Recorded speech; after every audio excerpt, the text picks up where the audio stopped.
I should come up on your screen in 1 second as well. I wanted to start the YouTube first, though. Thanks very much for being with me.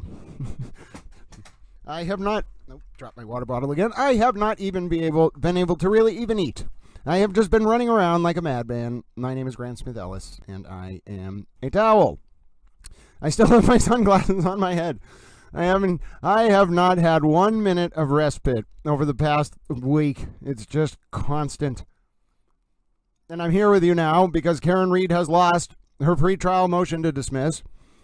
It is a 27-page ruling from Judge Cannoni that we are going to go through together. Just an absolutely devastating loss for Reed that I saw coming from a mile away. It was a three-pronged argument from Reed in her motion to dismiss. And now you and I are going to have the honor of reading Judge Cannoni just absolutely dismantle and humiliate that argument. All right, now let's see. Hello, Maui Swift. Hello, my King of Kings. It is great news, and I'm a towel, and I hope you all enjoyed, at least on the X, listening to Nenya's 99 Luff Balloons before we began the stream. Wrote an excellent commentary on the Karen Reed trial that I might read to you after we get through the motion, where I included some very intricate, layered allusions to World War II, without actually saying any of it. I did use the word blitzkrieg, I suppose. But needless to say, this decision follows a full day of court today, and I think what we're going to do is we are going to read the motion that was denied, but we are also, I'm going to grab for you this, just give me 1 second. I think this is it.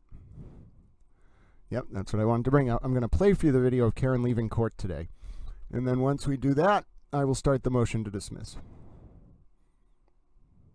That's a nice suit. By the way, this was, of course, Karen's the final pretrial hearing prior to the April 1st retrial for Karen Reed. So this was the last, potentially the last time we will see Karen Reed walking out of the courthouse without an imposed buffer zone. I'm going to keep an eye out for that ruling coming shortly as well. But let's take a look. This was the last walk for Reed. There are a number of motions in limine that have been decided. I have the full list we can go through. I've been tracking them. And then there are a number of motions that are outstanding, although that number is getting smaller with each minute as new rulings come down. All right, you take a watch of this. I'm going to eat my dinner, and then we'll read the motion together because I'm a towel. Thanks for being with me. Well, I'll be right back. I'm not going in. Wasn't too beautiful, Karen. Sorry, Drew.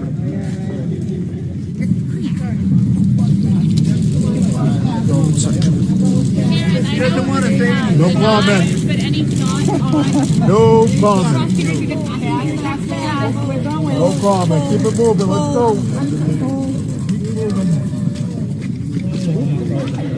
Keep moving. Is Reed planning to continue to speak out about the case during the trial? No comment. Let's go. Keep it moving. Are you more reluctant now? Keep it moving.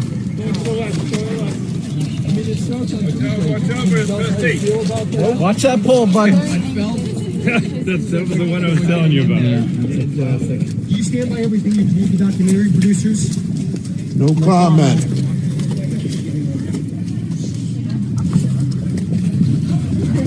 Karen, are you pleased with winning that motion regarding David's text messages? Shut up, Chris. That was a fair question. She won the motion. Sorry, guys. Sleep right Thanks, Jack. Bye-bye.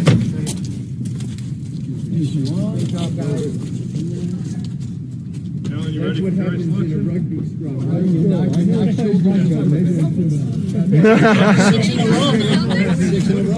Green tie.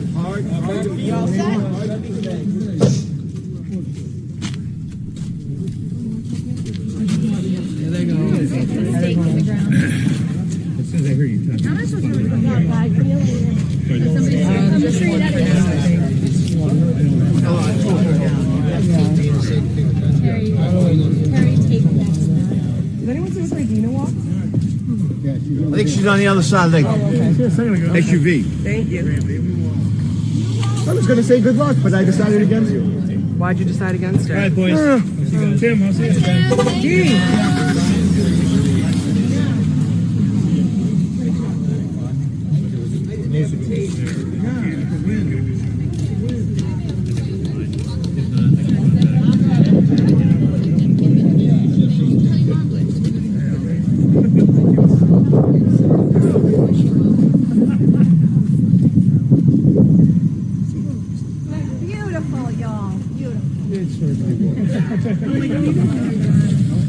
Yes, we are. Clear hole. Drive safe. Jason, great, your big head. You okay, Dick? See, I'm not the only one who gets in the way. You're a mini me, remember?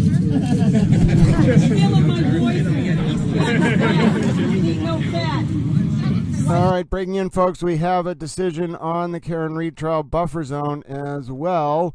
We have a decision. I don't have it yet. I will keep an eye on it for it. So it looks like we're going to be doing double duty today. The buffer zone looks like it has indeed been imposed. So that means you all must sit here and I must write this up. So hold on. I know. We have a lot going on. I'm multitasking. I'm a towel.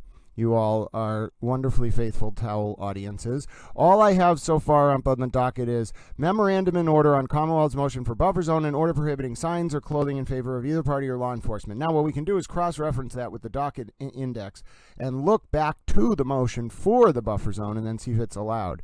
No, so we don't have a denotation as of yet. We just have an order from Judge Cannoni. Now, did you throw this? I don't think it could have possibly been thrown in here. Could it have? Because I went to the bottom of it. I would have seen a buffer zone order. I'm pretty sure that just ended with Karen Reed's motion. Yeah, that's what I thought. All right. Come on now. Of course, Judge Cannoni enters it right at 4:30, so we can't read it. I bet Dee Dee will be able to get it. Someone's going to be able to get it. But you all have to now sit here and indulge me because I not only have to demarcate that the ruling on the buffer zone has gone up, but we also have to read the motion to dismiss, and then hopefully by alerting people to the fact that the buffer zone order is up, although something tells me that just by me saying it on stream, they now all are on it. I want to get that buffer zone order or ruling because I had a feeling that we would be reading both the motion to dismiss and the buffer zone ruling today, and that's exactly what we are going to do. And if you recall, this is an expanded buffer zone that was proposed from the Commonwealth that potentially goes out, and it was not really opposed by Reed's team, and it goes out an extensive amount compared to the prior buffer zone. So give me 1 second here, folks, while I write this up. I'm going to talk as loud as I can, however, because I still don't have my microphone stand where I need it to be. I have to do this convoluted process to yell into my microphone stand and simultaneously write up this wonderful news. So, because the buffer zone being expanded has monumental impacts. And I think I actually already wrote up something about the buffer zone today. So what I'm going to do, first of all, I want to wait to make sure that the buffer zone is actually what is it, the expanded buffer zone is approved. So for now, I'm just going to say new. A ruling has come down as to the state's proposal for an expanded buffer zone ahead of Karen Reed's retrial as to the death of John O'Keefe starting on April 1, 2025. If this buffer zone will be expanded per Judge Cannoni's order is yet to be seen. I will provide the full order when it is public. All right, so thank you, folks, for your patience. I knew we were going to get surprised. I tried to start this stream early enough where we'd have a little bit of time to talk about the motion to dismiss before the buffer zone came down, but that was a pipe dream. It was always going to be a pipe dream. I knew the buffer zone was going to come down as soon as I started the stream, and that's what you all have to deal with, unfortunately. Although I suppose you want to hear about that news. So overall, it's not the worst thing in the world to get a piece of breaking news in the middle of a broadcast, and it is literally just me. I am a towel, and I'm thrown into the middle of this just by myself. So I have to interpolate all these docket updates and then make the graphics and then post them, all while the stream's running. I feel like a towel some days because I am a towel. But of course, it happened mid-stream. Where's my stream post? There it is. Thank you very much. All right. I appreciate so many of you tuning in, by the way. We are going to read this motion to dismiss. But as you know, if you watch this stream, I have an obligation. If news breaks in the middle of the stream to get the news up, I will pause to type up that news And as I did there, I will read it with you. Then I shall promulgate same for the public. That is the point of a public information service at all, and after all, and I feel that if I weren't doing that, I would be absconding from my duty. So, all right, now let's see. Dee Dee, are you going to be the hero today and get us a copy of this buffer zone ruling so I can know that I'm going to read it? No, we don't have that yet. That's okay. Maybe Dee Dee will hear my clarion call. We're going to read this motion to dismiss, though, because I don't yet have the buffer zone ruling. If I was able to get you the buffer zone ruling, I probably would read that first because it's a little bit shorter. The motion to dismiss is 27 pages. You're already reading the first page. Once we dive into this motion to dismiss, I'm probably just going to keep reading it. So I'm going to try to get you the buffer zone order before we dive into that, but there's no promises there because I don't actually control that. Christina Rex might be able to get it, actually. She has ways of attaining those things. All right, last little thing I have to post here. I'm taking one more look to see if I can get you all the breaking news on the Karen Reed retrial buffer zone, because along with Karen Reed losing her motion to dismiss, we also now have a ruling on said buffer zone. And if I can get both documents, I will for you, but I need a little bit of time to do some investigation, which I am doing now. All right. I was not able to find it, but I'm going to monitor it, and we are going to read the motion to dismiss. I know, that's what you all been waiting for. All right, on June 9th, a memorandum of decision in order on defendant's motion to dismiss for extraordinary governmental misconduct. On June 9th, 2022, a Norfolk County grand jury indicted defendant Karen Reed on charges of murder in the second degree, manslaughter while operating under the influence, and leaving the scene of personal injury and death following the death of her boyfriend, John O'Keefe, on January 29th, 2022. The Commonwealth's theory of the case is that the defendant, while intoxicated, struck and killed John O'Keefe while operating her vehicle in reverse and left the scene. Trial on the matter began in April of 2024 and concluded on July 1st of 2024 with a mistrial. The matter is set for retrial April 2025.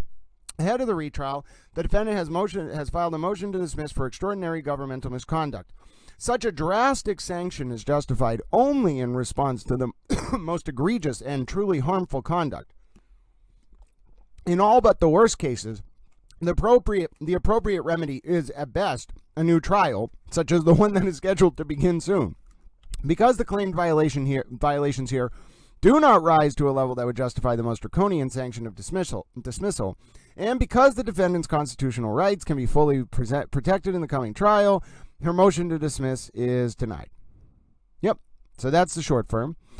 Now, before we dive into this, let me take 1 second to read some of the comments, because some of you might have had questions.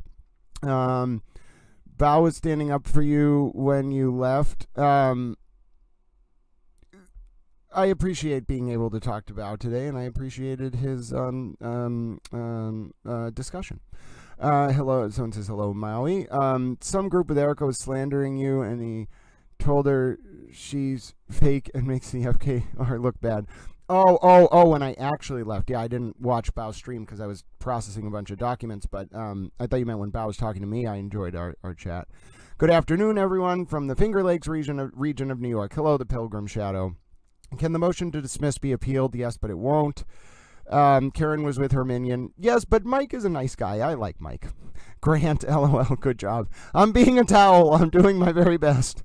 Will someone ever tell that guy to take off? No, don't be mean to Mike and his minion hat. He's a nice guy. He's been very sick over the past year, and if he wants to wear a minion hat and Karen wants him to walk beside her, then that's fine. Thanks a lot for doing this, Grant. Anytime, the Pilgrim Shadow. My King of Kings. Unetti repeated another lie today when he said Colin was the one who walked across John's lawn. Yeah, that's right. It was not Colin.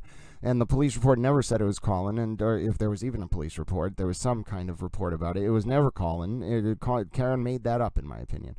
There's absolutely no beef ever between John and Colin. Correct. There was never any beef between John O'Keefe and Colin Albert. Ever. Karen just made that up. Buffer zone should be extended to Needham. To Needham. You know, let's extend it to Springfield. Fuck it. My King of Kings, I don't look, just listen. My cat and I write. Were Karen's parents in court today? Yes, her brother was. I don't know if her parents were. So I shouldn't have said yes so quick because I didn't actually see her dad and mom walk out. Sometimes her mom has medical appointments and they can't always go to court. Her mom actually fell last year, I think, and injured her arm during the trial. And I felt bad. I actually didn't feel bad because I couldn't have known this. But one day I saw Karen walking out, kind of being propped up by her mom. And it was during a very, very tense time of the trial. And it turns out that it may have been pre-trial, but it turns out that it was actually Karen's mom who had injured her arm, and Karen was escorting her. What are your thoughts on the headset for the sidebar? I don't know. Karen's disabled, so if I don't have the best hearing, I need closed captions. And so first of all, if Karen's entitled to hear the sidebars, then that's fine. And second of all, if she needs audio-visual assistance because of a disability, I don't see any issue with that. But I also was not watching that part of the hearing because we were outside court. Sorry, I'm trying to get some calories. We were outside court, and I couldn't talk to all the people outside, and we were talking about a lot of interesting things, and watch the stream, so I missed that part. But okay, I got through all the comments. Thanks very much, everyone. Let's read the discussion. And if we get this buffer zone order, I'm sending my desire and will into the universe that Dee Dee or Christina Rex get us the buffer zone order. We'll read that too. I can already tell you, though, the buffer zone is going to be expanded. I mean, I know how Judge Cannoni thinks, even though I've never met her or talked to her, and I have no desire to do so. I know how she thinks, and she's going to expand it.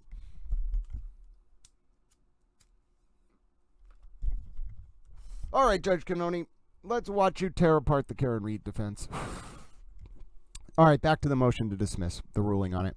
Dismissal of criminal charges with prejudice is the most severe sanction that the court can impose in a criminal case to remedy misconduct on the part of the Commonwealth. Commonwealth v. Mason. The dismissal of a criminal case is a remedy of last resort because it precludes a public trial and terminates criminal proceeding. Absent egregious misconduct, which we did not have here. Egregious misconduct would be something like, like multiple police reports being generated about an incident in the lead up to, initial appearance, and then only like a few of them being provided, and then one being materially withheld and then brought up at the last minute. That's what that kind of egregious misconduct is. And that can result, forget about the police, that can result in serious sanction for the prosecutors who get involved in that kind of stuff too. But that is not what we have here. The dismissal of a criminal case is a remedy of last resort because it precludes a public trial, etc. Absent egregious misconduct or at least a serious threat of prejudice, the remedy of dismissal infringes too severely on the public interest in bringing guilty persons to justice. Quoting Commonwealth v. Sinelli and Bridgman versus DA for Suffolk District. A dismissal with prejudice for government misconduct is very strong medicine, and it should be prescribed only when the government misconduct is so intentional and so egregious that a new trial is not an appropriate remedy. Two parallel legal principles govern the resolution of cases involving prosecutorial misconduct where dismissal is contemplated. Cronk. I remember that Cronk case from the first motion to dismiss ruling. See Committee for Public Counsel Services versus Attorney General. First, where the prosecutor fails to disclose evidence the defendant is entitled to receive and the defendant is prejudiced by the failure to disclose it, a motion to dismiss should not be allowed absent a showing of irredeemable harm to the defendant's opportunity to obtain a fair trial. That's a little bit different, though. This isn't a de Benedetto motion, so this isn't reviewing the indictment. It's more, because I was talking about things earlier that would like review the initial charging decision. This is more about once we're in trial. So this wasn't a de Benedetto motion like Reed tried the first time around. She wasn't really challenging the sufficiency of the evidence against her. This is more of a motion for prosecutorial misconduct. So such a and she obviously lost. So here's an example. Such a drastic remedy would be appropriate where failure to comply with discovery procedures result in irremediable harm to the defendant that prevents the possibility of a fair trial. Alternatively, in rare circumstances, prosecutorial misconduct that is egregious, deliberate, and intentional, or that results in a violation of constitutional rights may give rise to presumptive prejudice. And the drastic remedy of dismissal of charges may become an appropriate remedy. Yeah, I don't think we got there. See Cronk. The latter theory should be narrowly applied and confined to situations where the misconduct has cast such doubt as to poison the entire investigation, and a stronger deterrent is warranted to prevent repetition of such misconduct. The defendant here argues that the Commonwealth committed egregious discovery violations by destroying and or withholding exculpatory evidence. It turns out that was not true. And that a Massachusetts state trooper interfered with the jury during the first trial, warranting dismissal of the charges. As discussed below, the defendant has not demonstrated that she suffered any prejudice as a result of discovery violations that cannot be cured by her new trial, and has not substantiated her claims regarding interference with the jury, which, as discussed in detail below, are baseless. Oh, Judge Cannoni. Oh, when Judge Cannoni wants to throw shade, it comes in the form of a giant umbrella. Judge Cannoni likes to block out the sun when she casts shade. That is her favorite way to do so. Just cutting, just these knife little remarks that if you're a lawyer, I'm not a lawyer, I'm a towel, none of this is legal advice. You should get a lawyer if you have questions about the law. If you're a lawyer and you're reading that, you're just, especially if you argued the motion and lost, you're just like, oh, this judge is stabbing me in the heart. Commonwealth discovery violations. Discovery obligations. The due process clauses of the federal Constitution and the Massachusetts Declaration of Rights require that the Commonwealth disclose to a defendant material exculpatory evidence in its possession or control. Prosecutor may not withhold evidence that would tend to exculpate a defendant or reduce the penalty.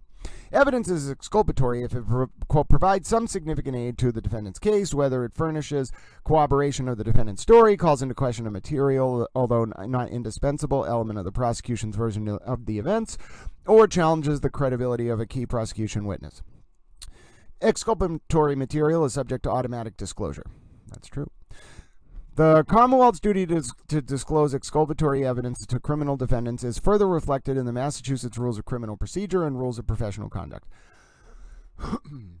as appearing and cited, which is Rule 14, governing discovery, Rule 3.8, mandating the prosecutor make timely disclosure of all evidence that tends to negate the guilt of the accused.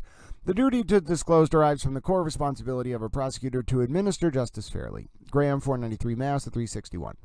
Rule 14 of the Massachusetts Rules of Criminal Procedure pertains to the prosecutor's discovery obligations and the materials subject to automatic discovery. The rule in effect at the time of the discovery issues here, by the way, the reason Judge Cannoni is saying this is because on March 1st, 2025, a new set of Rule 14 procedures took place, but they don't apply ex post facto. So Judge Cannoni is analyzing this one under the fact that this motion was moved, I think in February 11th or 17th. So it was under the old rules, and also you can't apply the new rules to the old situation, because how would you can't hold a law that wasn't in. It's a set of rules actually. You can't hold it in against someone who didn't know that it was in force, especially when it wasn't in force until March 1st of 2025. The rule in effect at the time of the discovery issues here provides that the prosecution shall automatically disclose to the defense certain elements relevant to the case and in the possession, custody, or control of the prosecutor, persons under the prosecutor's direction and control, or persons who have participated in investigating or evaluating the case. This includes any facts of an exculpatory nature and material and relevant police reports, photographs, tangible objects, all intended exhibits, reports of any physical examination of any person, or of any scientific tests or experiments, any statements of persons the party intends to call as witnesses. Rule 14 further provides that when a party has provided all the discovery required by Rule 14 or a court order, it shall file with the courts a certificate of compliance stating that to the best of its knowledge and after reasonable inquiry, the party has disclosed and made available all items subject to discovery, which is a rule that is... Oh, Jesus Christ. Keep dropping my water bottle, which is a rule that's very important because, and it's not, this isn't in Judge Cannoni's order, but the reason it's written that way is discovery is an evolutionary process. It, by its very nature, can just continue. These new records from HBO, because of Karen Reed's documentary interviews, are a good example. You as the prosecutor may say, okay, I think I've gotten everything in this case to the defendant. And then new things may come up. So the rule is built to reflect the fact that a certificate of compliance can still be subject to further discovery in the future. And in fact, the prosecutor is encouraged to do just that. I got a barbecue pizza from 7-Eleven, and it was very delicious. And I got 2 slices for $3, too. I want to say thank you, by the way. Someone sent a very kind donation earlier when I was at court. And that $25 allowed me to have enough gas to get home and to buy dinner. And I was getting really worried. So God bless you for that. You know who you are, and thank you for that. But yeah, sorry, I got a little distracted there. All right, now we're getting into the actual application of the law. By the way, my prediction here is that Reed, by not asking for these videos until November of 2024, foreclosed her ability to argue that they're going back 3 years, eventually when Reed tried to get them, that they're being overridden was somehow prejudicial to her when she was the one who didn't ask for this until November of 2024. On January 29, 2022, after O'Keefe was found dead in the snow outside the Albert residence in Canton, Mass., police towed the defendant's vehicle to the Canton Police Department.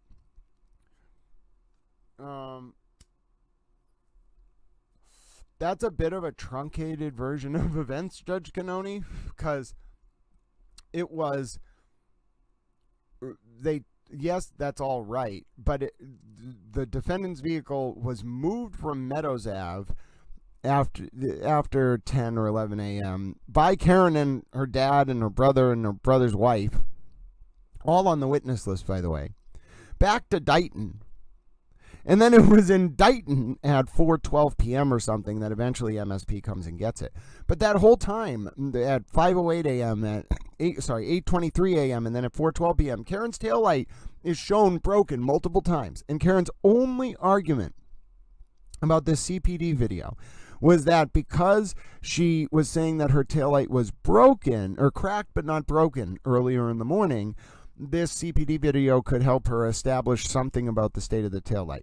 But that whole, I noticed it in Karen's motion, that to dismiss, that whole argument required Karen basically saying, oh yeah, when I backed up into John's car at 5:08 a.m., that's when I broke my taillight.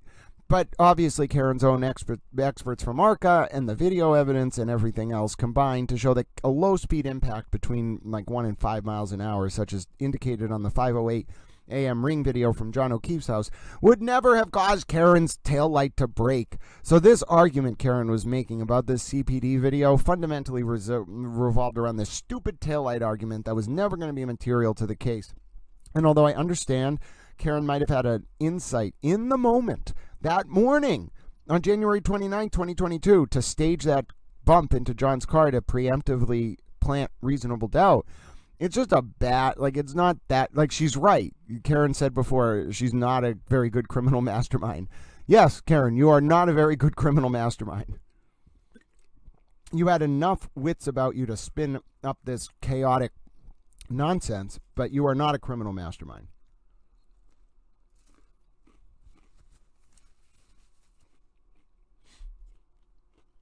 That all started because Judge Cannoni wrote such a truncated explication of how Karen Reed's Lexus was brought to the CPD. But her sentence isn't wrong, Judge Cannoni's sentence.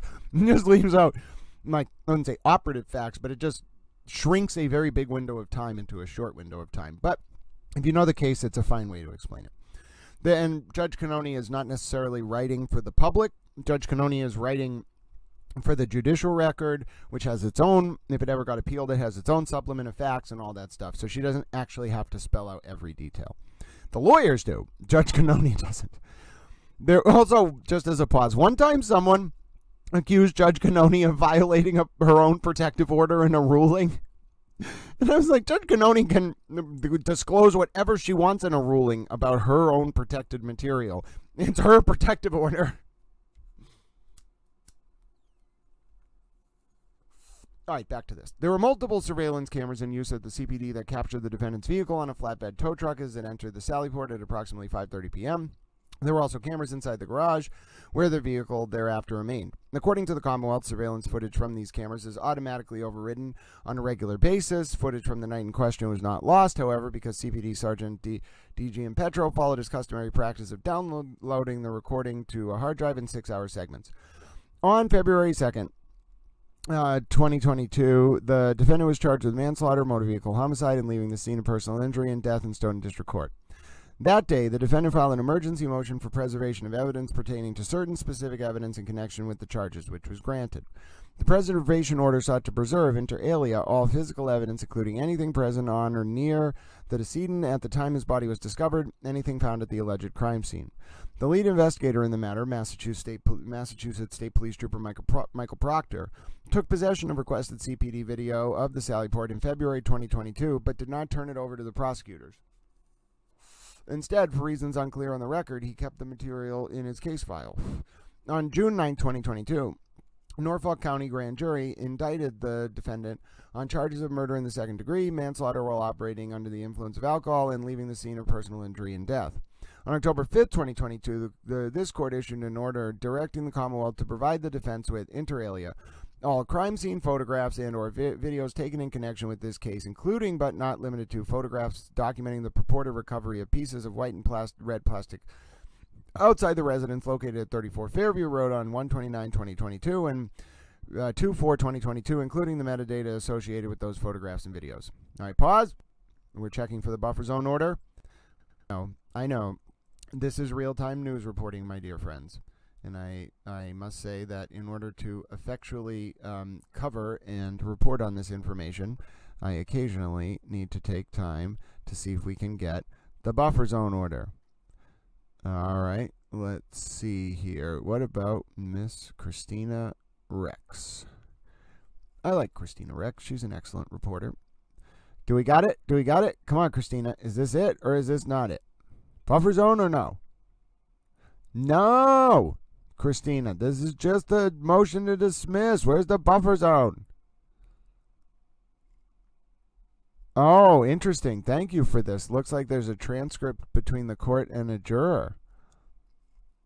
I knew it! I knew it! I knew it! My reporting was right.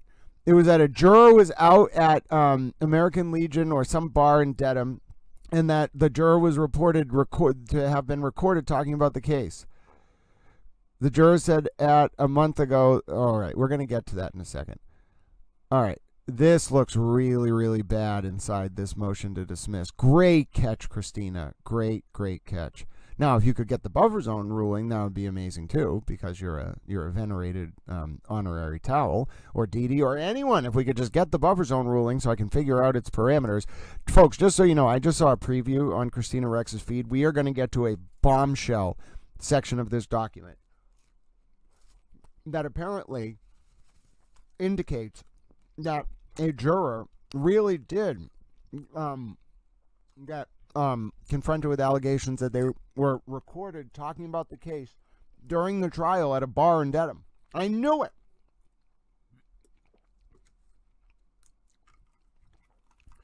All right, here we go. All right, we're going back to this taillight situation for now, though. Several months later, in June 2023, Proctor asked CPD whether it had in its possession any exterior Sallyport video showing the defendant's vehicle on the flatbed of a tow truck on 1/29/2022. In response, it is unclear to the court why Trooper Proctor requested the footage at this time. In response, CPD gave state police the video from the main driveway side exterior Sallyport. Proctor took possession of this video, but again, for reasons unexplained, did not turn it over to the prosecutors. Instead, he placed it in his case file. The footage shows the exterior of the Sallyport, and the defendant's vehicle was brought into the CPD garage. The recording is dark, blurry, and grainy, and the condition of the passenger side taillight, a significant issue in dispute in this case, cannot be discerned. On February 1st, 2024, Proctor testified before a federal grand jury investigating the investigation into O'Keefe's death. Okay, we're going to be able to figure this out. I don't know why. But Judge Cannoni is not subject to a protective order. So Judge Cannoni must be just deferring. This is a very important issue. Nobody made Judge Cannoni subject to any federal protective orders. I think Judge Cannoni is, out of respect, redacting this portion of the federal transcript of the now confirmed closed investigation into John O'Keefe's death. And the reason why that's incredibly important is I don't think Judge Cannone wanted to set the precedent that a federal court could issue a protective order that would compel a state court judge in a criminal trial to do anything. Oh, sorry about that. Definitely getting towards springtime here, folks. But it's interesting that there's this redaction here. And it seems like Trooper Proctor was asked about this specific timeline of evidence at the federal grand jury. But now let's see where Judge Cannone takes us next to see if we can get some insight as to what happened here. 3 months later, on April 4th, 2024, ADA Adam Lally received Proctor's federal grand jury testimony. After reading Proctor's testimony, Lally asked the trooper if he was in possession of the video footage referenced therein. In response, Proctor gave Lally the Sallyport front wall camera footage provided to Proctor in February of 2022, but not the main driveway side exterior Sallyport footage provided to Proctor in January of 2023. Lally immediately turned over the Sallyport front wall camera footage to the defense, along with the footage from the CPD main driveway showing the SUV on the flatbed. 4. It is unclear to the court where the CPD main driveway footage came from. The CPD main driveway camera appears to show a different view than the main driveway side exterior camera. The court recording from that camera remained in Trooper Proctor's file. None of this footage contained a view of the back of the defendant's SUV. On April 10, 2024, Lally filed a certificate of compliance indicating that to the best of the Commonwealth's knowledge and after a reasonable inquiry, it had disclosed and made available all items subject to discovery pursuant to Mass Rule of Criminal Procedure or court order. When defense counsel reviewed the Sallyport front wall-facing camera footage, they saw that 42 minutes of footage was missing. I think this was the motion-activated thing. The defense raised the issue to the court at a hearing on April 12, 2024, days before the trial was set to begin, arguing that the missing footage was critical to the defense's theory. The Commonwealth explained that the footage was intermittent because the camera was motion-activated. I knew it was going to be the motion-activated thing. Trial, by the way, I'm reading this for the first time with you all. I read the summary of this decision when I noted it was denied, but I have not actually read the whole thing. So when I'm saying I'm predicting things, I'm not actually reading ahead. I'm just guessing. You're literally hearing this as if I'm reading it for the first time. Trial began on April 16, 2024, with the first day of evidence on April 29, 2024. On April 17, 2024, Lally received footage of the Sallyport interior back wall camera from the CPD, which had been looking for continuous camera footage of the Sallyport on the relevant date. On April 23, 2024, Lally provided the Sallyport interior back wall footage to the defense. The image contained in the footage were inverted. This is the thing. It turns out the camera a month earlier was recording inverted because of some glitch. State Police Sergeant Buchanan testified on June 5th and 6th, 2024. During his direct examination, Lally showed the inverted Sallyport interior back wall footage in open court. Because the video was inverted, what appeared on screen as the right side of the vehicle was in fact the left side and vice versa. The direct testimony did not alert the jury that the video was inverted. On cross-examination, however, defense counsel questioned Buchanan extensively about the inverted image. The CPD began a review of other video surveillance footage in an attempt to explain the inverted image and to respond to allegations that it had deliberately manipulated the recording. As part of the process, CPD Chief Rafferty reviewed surveillance footage from cameras in the hallway and parking lot at CPD in the early morning hours of January 29, 2022, prior to O'Keefe being discovered in the snow. The rear lock cruiser side camera had recorded ATF agent Brian Higgins, a witness called by the Commonwealth at trial, walking across the parking lot at 1:34 a.m. holding a phone near his face. This was when Higgins was moving cars because he was on some task force or something detailed out of the Canton PD. He was an undercover ATF agent until Karen's pretrial smear campaign blew his cover. And he had, when he stored his official vehicle at the Canton PD, if it snowed, he had to, no matter where he was, he had to make sure he went there to move it so they could plow the lot. So that's what he did. In September 2024, Special Prosecutor Brennan joined the prosecution team. On October 10, 2024, he provided the rear lot cruiser footage along with other surveillance videos, CPD interior hallway, the church side, exterior sally port, and rear lot main side to the defense. On November 8, 2024, the defendant emailed Special Prosecutor Brennan requesting all raw video footage from the CPD, which shall include but is not limited to all cameras capturing the interior of the CPD and or exterior of the CPD, including all parking areas, entrances, and exits. The garages between 1/29/2022 at 12 a.m. and 1/29/2022 at 11:59 p.m.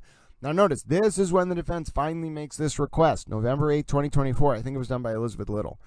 Special Prosecutor Brennan responded that he would request that the CPD collect and produce all footage responsive to the request.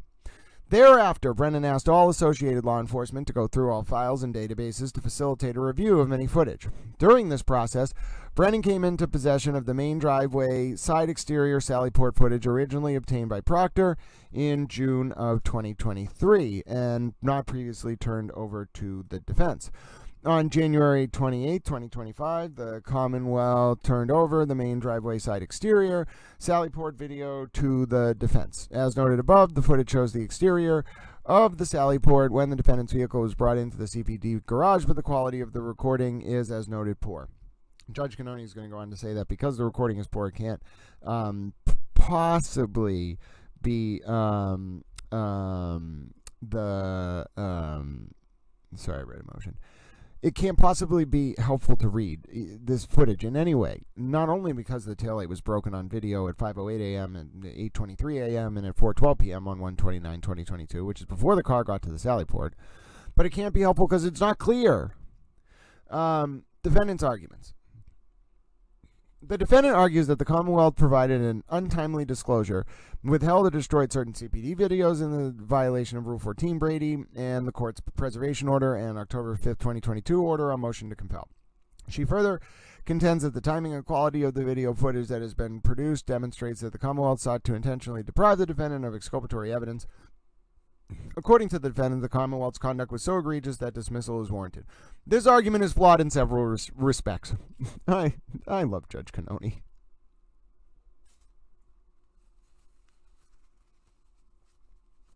As I slowly have my first calories of the day, it is 5:11 p.m. Please forgive me for eating, but if my brain is going to do this for you, I need calories. First, contrary to the defendant's arguments, there was no court order requiring the Commonwealth to preserve or produce the CPD surveillance video before the first trial. The February 2nd, 2022 preservation order required the Commonwealth to preserve all physical evidence, including anything present on or near the decedent at the time his body was discovered, anything found at the alleged crime scene. This order did not extend to the surveillance footage from the CPD. I knew it. Massachusetts case law reflects a clear distinction between physical evidence and video surveillance footage. Oh, don't fuck with Judge Cannoni. See Commonwealth v. Vasquez. As no physical evidence connected the defendant to the crime, the Commonwealth relied on the surveillance video to prove the defendant's identity as the shooter, characterizing evidence against the defendant as communication, surveillance, and physical evidence. Commonwealth v. Flawell. Review denied. The Commonwealth's evidence included numerous witnesses, including the victim and expert witnesses, as well as physical evidence, surveillance video, and photographs. Based upon witness interviews, physical evidence, and video surveillance footage, police determined that 2 suspects had entered the store and opened fire.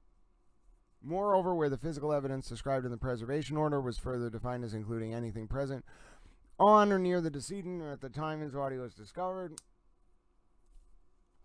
and anything found at the alleged crime scene, the order cannot reasonably be interpreted as including surveillance footage from the police station. The October 5th, 2022 order on the motion to compel discovery also did not require the Commonwealth to produce any CPD surveillance video to the defense.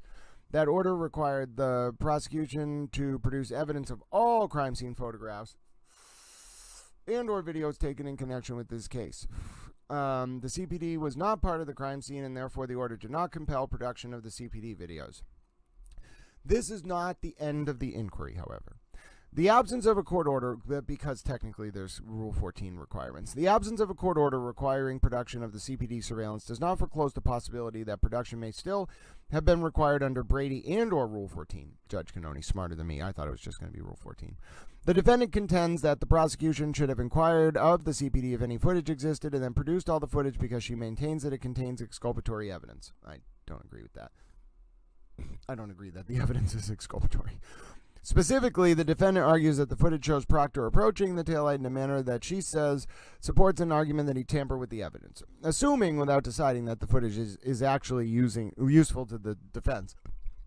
What Judge Cannoni's doing is for the purpose of argument, assuming all facts in the light most favorable to the defendant, even though I think Judge Cannoni is suspect. But even assuming that, dismissal is not warranted because defense counsel actually used this evidence to advance the tampering theory at the first trial and can do so again at the retrial. So basically, dismissal isn't the appropriate remedy, and this argument is weak. From Reed. In addition, while the current Rule 14 makes clear that the Commonwealth is required to disclose the defense as investigative materials, video and audio recordings in the possession, custody, or control of any member of the prosecution team, the Rule 14 in effect at the relevant time had no such requirement. Nor did Rule 14 in effect at the time clearly state the prosecutor's duty to inquire whether such evidence exists. Because the defendant made no specific request for the Commonwealth to produce such evidence until after the first trial, it is not clear on the record how or when the Commonwealth should have known the surveillance video was germane to the defense. Until the Commonwealth knew, for example, that the defense theory included that law enforcement tamper with the taillight while it was at the Sally Porter, that Higgins was a proposed third-party culprit, it had no reason to inquire whether any relevant video footage existed. 6-7. Defendant also argues that the rear lock cruiser side camera footage should have been turned over because it was exculpatory impeachment evidence that the defense could have used to show Higgins, quote, perjured himself before a federal grand jury when he testified that he did not call anyone on the night in question. Defendant's memorandum at 20. This argument fails for several reasons. First, it is not at all clear how, within the bounds of admissible evidence, the defendant could introduce evidence of this alleged perjury at her criminal trial. Second, even a cursory review of Higgins' grand jury testimony reveals that he said that blank. So I guess he did call someone. Third, the video at issue, a 4-second silent clip showing Higgins walking down across the parking lot holding a phone near his face, does not clearly show, as the defendant represents, the witness speaking to some unidentified individuals on the phone. The clip does not reveal how Higgins is utilizing the device, and it in no way establishes that he perjured himself before a federal grand jury. Finally, in this regard, the remedy for non-production of this video clip is not dismissal because the defendant's rights are fully protected by her ability to use it for all it is worth at the retrial.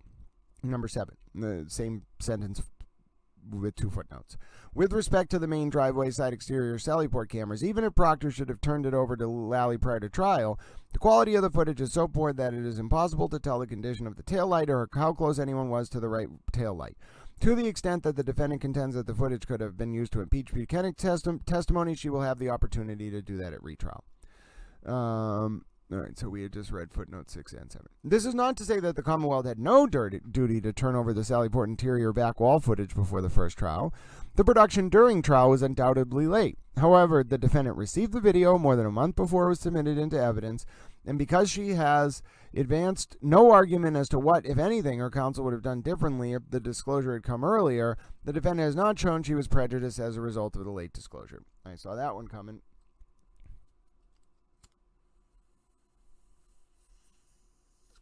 We're in a narrow part of this, specifically about the mid-trial production. Mind you, Reed was still turning over material mid-trial, and that's also why the Jen McCabe argument faltered, because Reed didn't turn over material related to the impeachment evidence she was going to use against Jen McCabe, about Jen McCabe going to Liz Proctor's house to talk about the torment that McCabe was going through in her family as a result of pretrial witness harassment.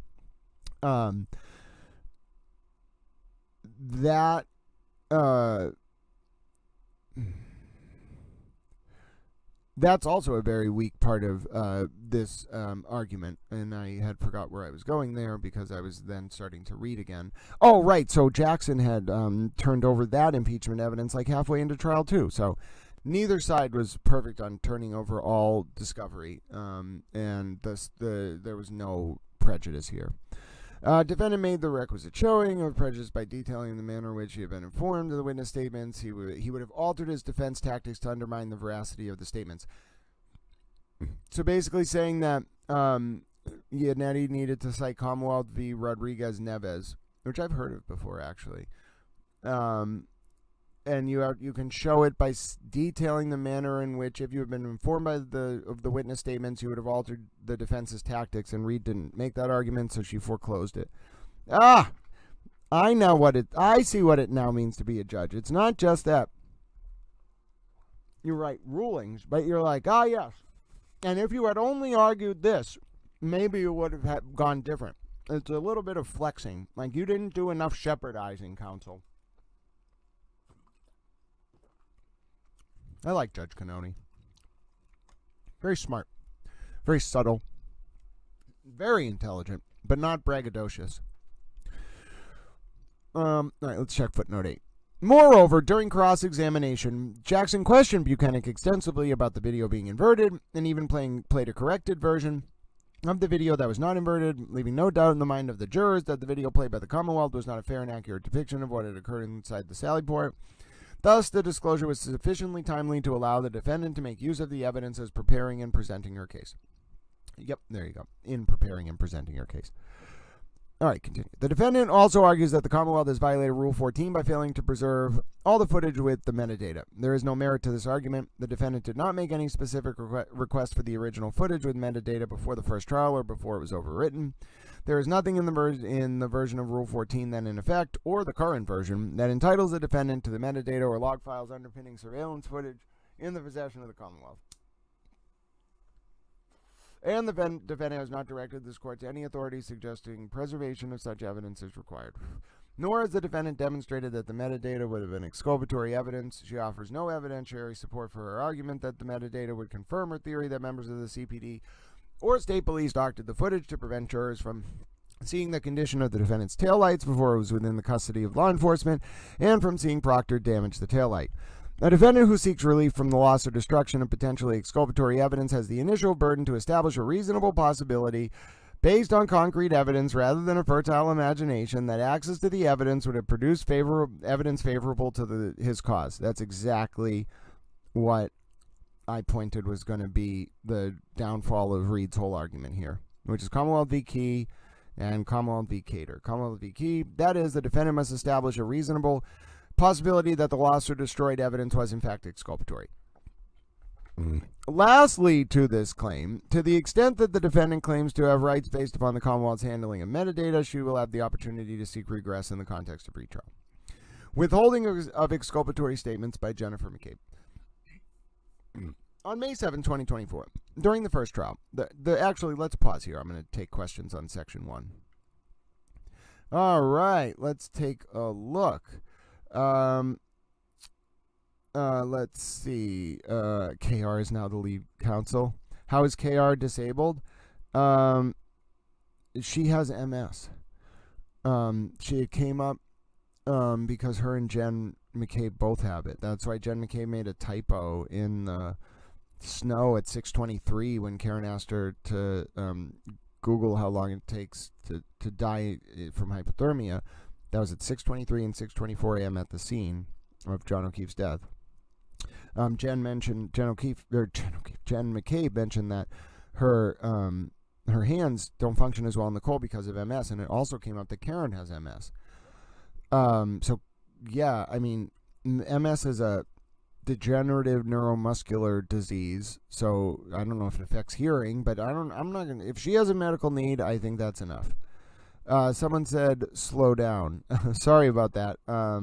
When I get reading there, if it's especially a legal analysis, I tend to read quick and then break for an analysis, but I'll try to be a little more paced going through the actual text. Thoughts on jury selection, Grant? How many alternatives? 12 deliberating jurors 4 alternatives. Will the alternatives be sequestered? I don't know. I don't know. Have we even heard if jurors are going to be sequestered? I think it's under consideration.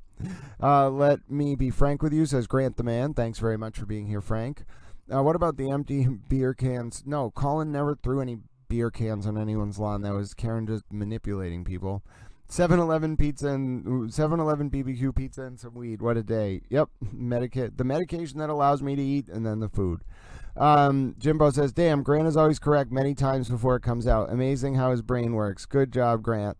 Oh, you're very kind, Jimbo. Jimbo says, Grant's IQ is 75 points higher than TB.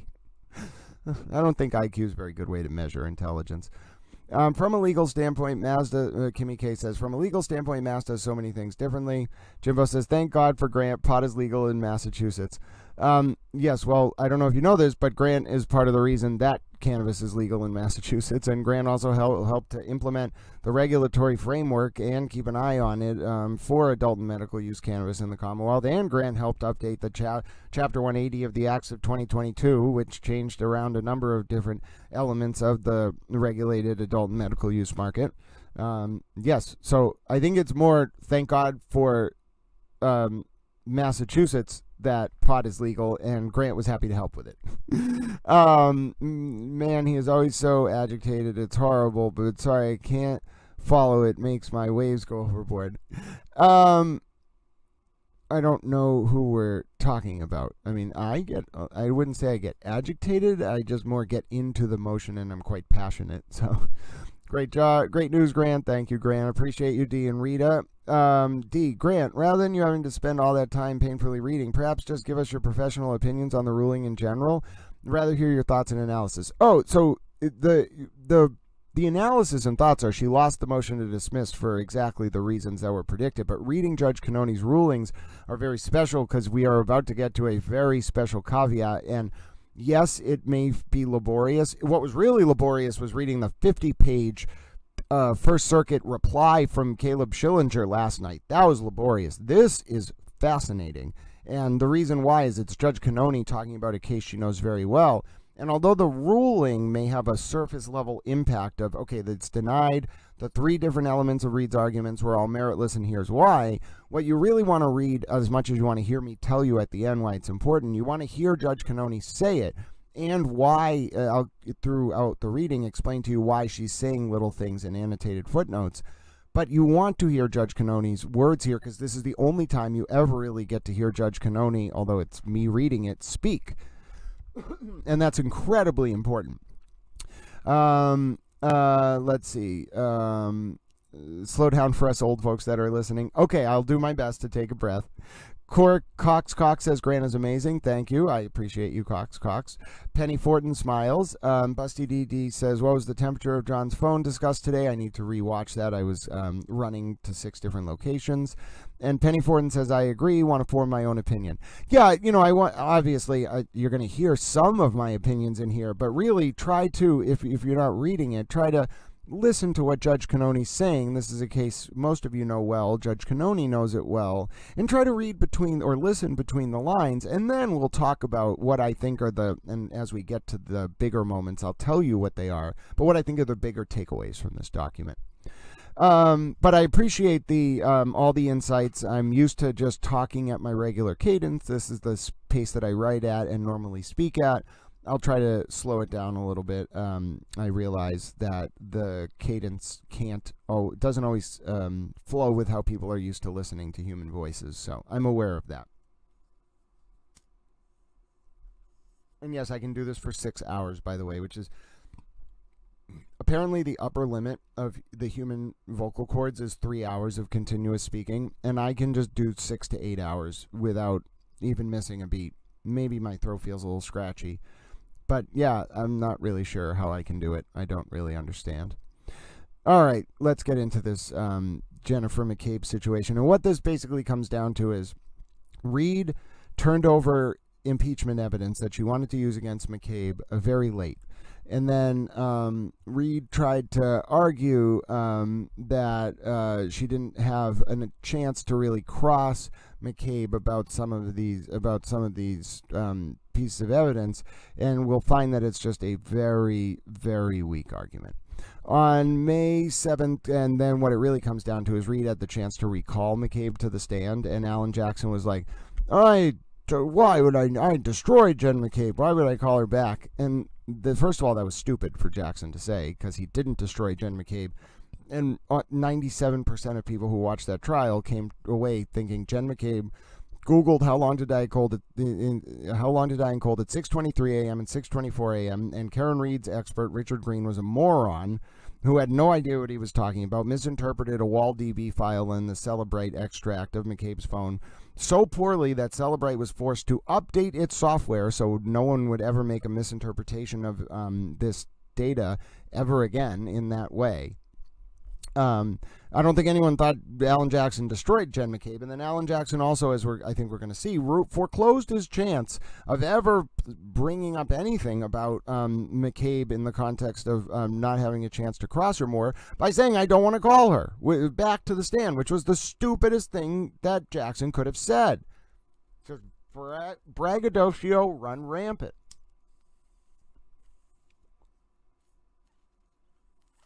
Good for the cameras. Bad for the trial, bad for Reed's chances. On May 7, 2024, during the first trial, the defense produced reciprocal discovery to the Commonwealth regarding the location information of witness Jennifer McCabe's cell phone. The location data showed that on January 30th, 2022, McCabe went to the home of Canton Police Sergeant Michael Lank, who was one of the first police officers to arrive at the scene on the morning of January 29, 2022. In anticipation of her trial testimony, the Commonwealth met with McCabe. Lally, ADA McLaughlin, and MSP Lieutenant Brian Tully were present. Tully asked McCabe why her cell phone would have been in the area of Lank's house on January 30th, 2024. McCabe said she was with Carrie Roberts, who was picking up her daughter at the residence, and she did not speak with Lank while there. The Commonwealth did not turn over the substance of this conversation to the defense prior to McCabe taking the stand. Tully wrote Tully wrote a brief report on the meeting, but it was not produced to the defense until May 29, 2024, which was during trial, and this is when it came up that Jackson didn't want to recall McCabe. On May 21st, 2024, Attorney Jackson cross-examined McCabe on behalf of the defense. He asked McCabe if anything significant happened on January 30th, 2022, and she explained that she went to Lank's house with Roberts to drop up Roberts' daughter, and Lank's wife came out of the house to talk to them. Jackson questioned McCabe as to why she did not report the fact that she had met with one of the first responding officers on the case working for the Canton PD, which is conflicted off the case. He further questioned her at length on the conversation, who else she talked to at the house, where she was during the conversation, and if she went in the house. During cross, Jackson also questioned McCabe about the details of her discussion with Lally, McLaughlin, and Tully about her trip to Lank's house. She testified that when Tully asked her if she went to Lank's house on 1/30/2022, at first I said, no, I've never been to his house. Then I thought about it, and I said, oh my gosh, yes, I did go there, and that was the extent of the conversation. On June 18, 2024, after the defense had received Tully's report of his meeting with McCabe, Jackson raised the issue of the Commonwealth's failure to disclose McCabe's statements during the meeting prior to her testimony. During trial, the Commonwealth interviewed Jen McCabe, apparently, had a full interview with her. Lieutenant Tully took a report, dated the report, and then the Commonwealth held on to that report until after she testified. The interview, the report, and the completion of the report were all done before her testimony. The court offered to allow Jackson to call McCabe back to the witness stand, and Jackson, here it comes, towels prescient brain, and Jackson declined, stating, no, Your Honor, that's not, and I think the court understands, that's not my point. My point is not that I need to call Jennifer McCabe back. I've done the damage that needs to be done on Jennifer McCabe. When the court, I really want to know what Judge Cannoni is about to say. When the court asked, you're what? Jackson repeated, I've done the damage that needs to be done on Jennifer McCabe, and stated I don't need to call her back. Oh my God. All right, so this is actually normally what would happen after something like that is the court would say, by not calling McCabe back, Jackson foreclosed his, nope. She doesn't even say it. She just ends it. She just ends it. Well, yeah, she's going to examine it later. But Judge Cannoni just ends the paragraph with that quote. And let me tell you, Judge Cannoni is furious with Alan Jackson. That is a judge's way of saying, what you did is so stupid that I don't have to explain it to you, Attorney Jackson. Your own words literally allow me to write this ruling. And the point that we're getting to here is that, and Judge Cannoni is making this point very clearly, you cannot, as Karen Reed or her lawyers, make any arguments about being prejudice related to what you were able to ask Jen McCabe during the first trial, when after you got Tully's report, you had the opportunity to call McCabe back to the stand, and the brilliant man that is Alan Jackson got up there and said to Judge Cannoni, oh, I've done the damage I've needed to do. I don't need to call her back. That is you having the opportunity to call her back and not doing it, thus precludes, is what Judge Cannoni is going to go on to say, is what precludes you from making this argument, this ridiculous argument in your motion to dismiss. History is beautiful and sublime in so many ways. Is it not, folks? All right, let's hear. She only gets half a page. Judge Cannoni just decimates this argument. The defendant argues that in violation of Brady and Rule 14, the Commonwealth withheld the May 10, 2024 false statement, quote-unquote, given by McCabe to Tully regarding her visit to Lang's house, which the defendant claims she could have used to impeach McCabe. The version of Rule 14 then, in effect, required the statements of persons the party intends to call as a witness are subject to automatic discovery. The Commonwealth, therefore, should have been providing McCabe's statement to the defendant after meeting with her and certainly before her testimony. However, the defendant cannot reasonably claim that she suffered any prejudice as a result of not having McCabe's statement. On cross-examination, Jackson questioned McCabe extensively about what she had told Tully about her visit to Lang's house, why she had not disclosed such events before, and the details of her visit to the house.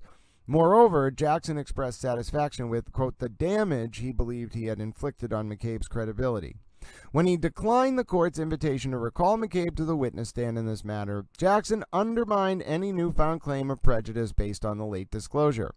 And once again, the remedy for a violation such as this is not dismissal, especially where, as here, the defendant's rights can be fully protected at the retrial. Yep, very well said. I mean, it's everything that I just predicted, but in a much more fluid, elucidated package, very syntactically precise. But if you're, so what I was saying before I think rings true, which is that what Judge Cannoni and what this ruling is doing is twofold. One, it is addressing the merits, and the motion to dismiss is denied. The retrial is moving forward. It's creating a record, although this is not going to get appealed because this is a very weak motion to dismiss from Reed and a very strong ruling from Judge Cannoni. And then also Judge Cannoni, and that's why we're reading it line by line, and why you should, especially if you follow this case so closely, look at documents like this as a very rare peek into the mind of Judge Cannoni. Every single line, every sentence, every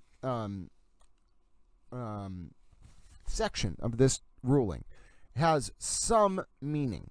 What's said, what's not said, how it's structured.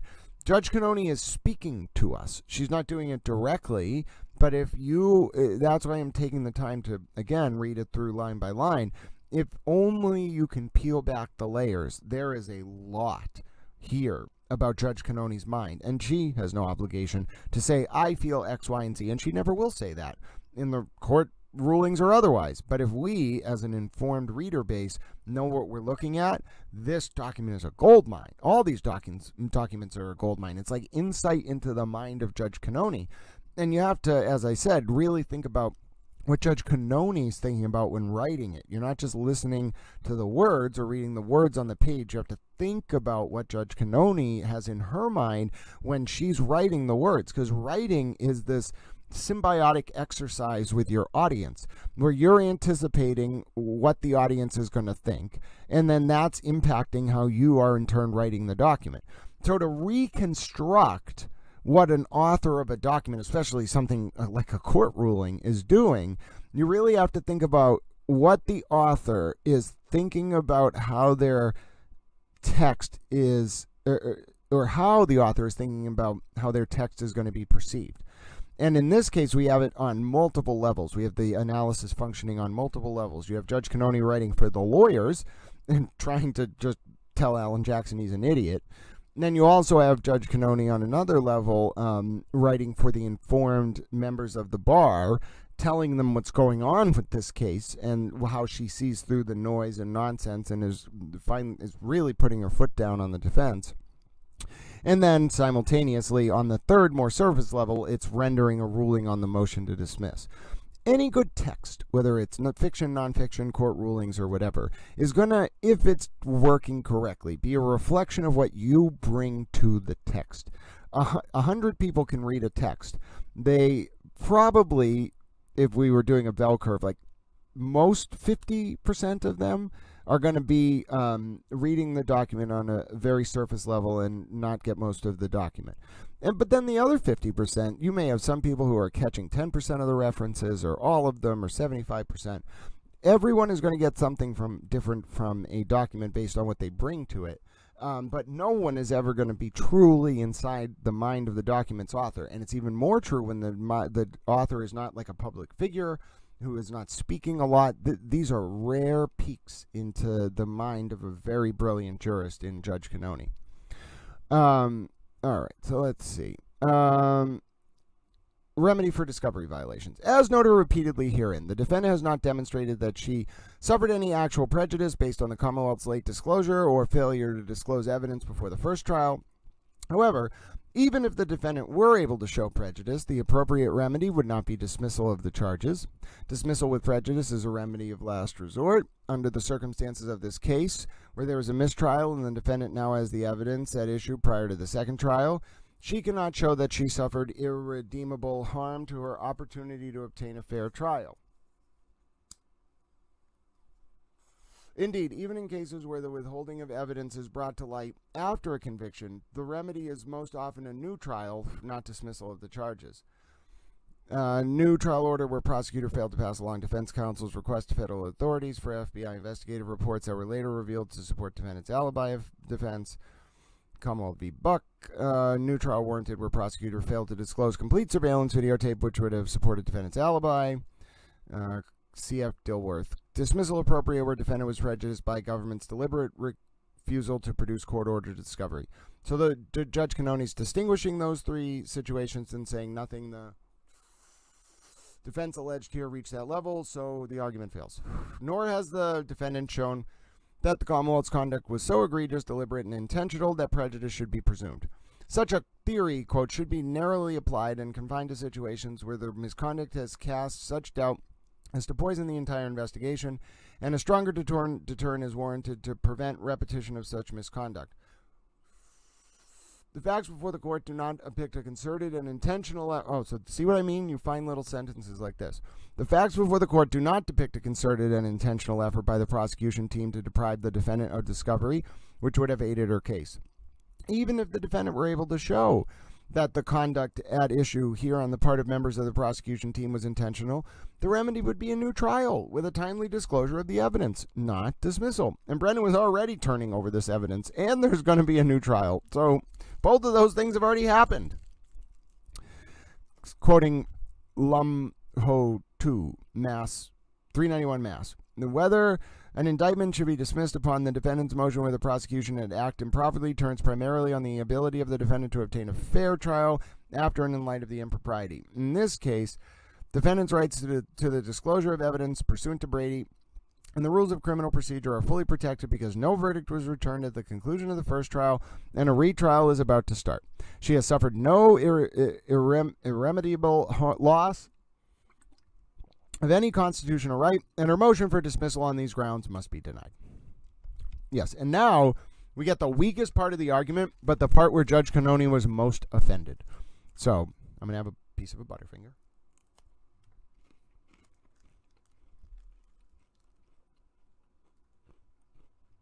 But let me tell you, the arguments that Reed made about Lieutenant John Fanning being involved with the jury inside the courthouse when he was not really offended Judge Cannoni in open court. I saw it.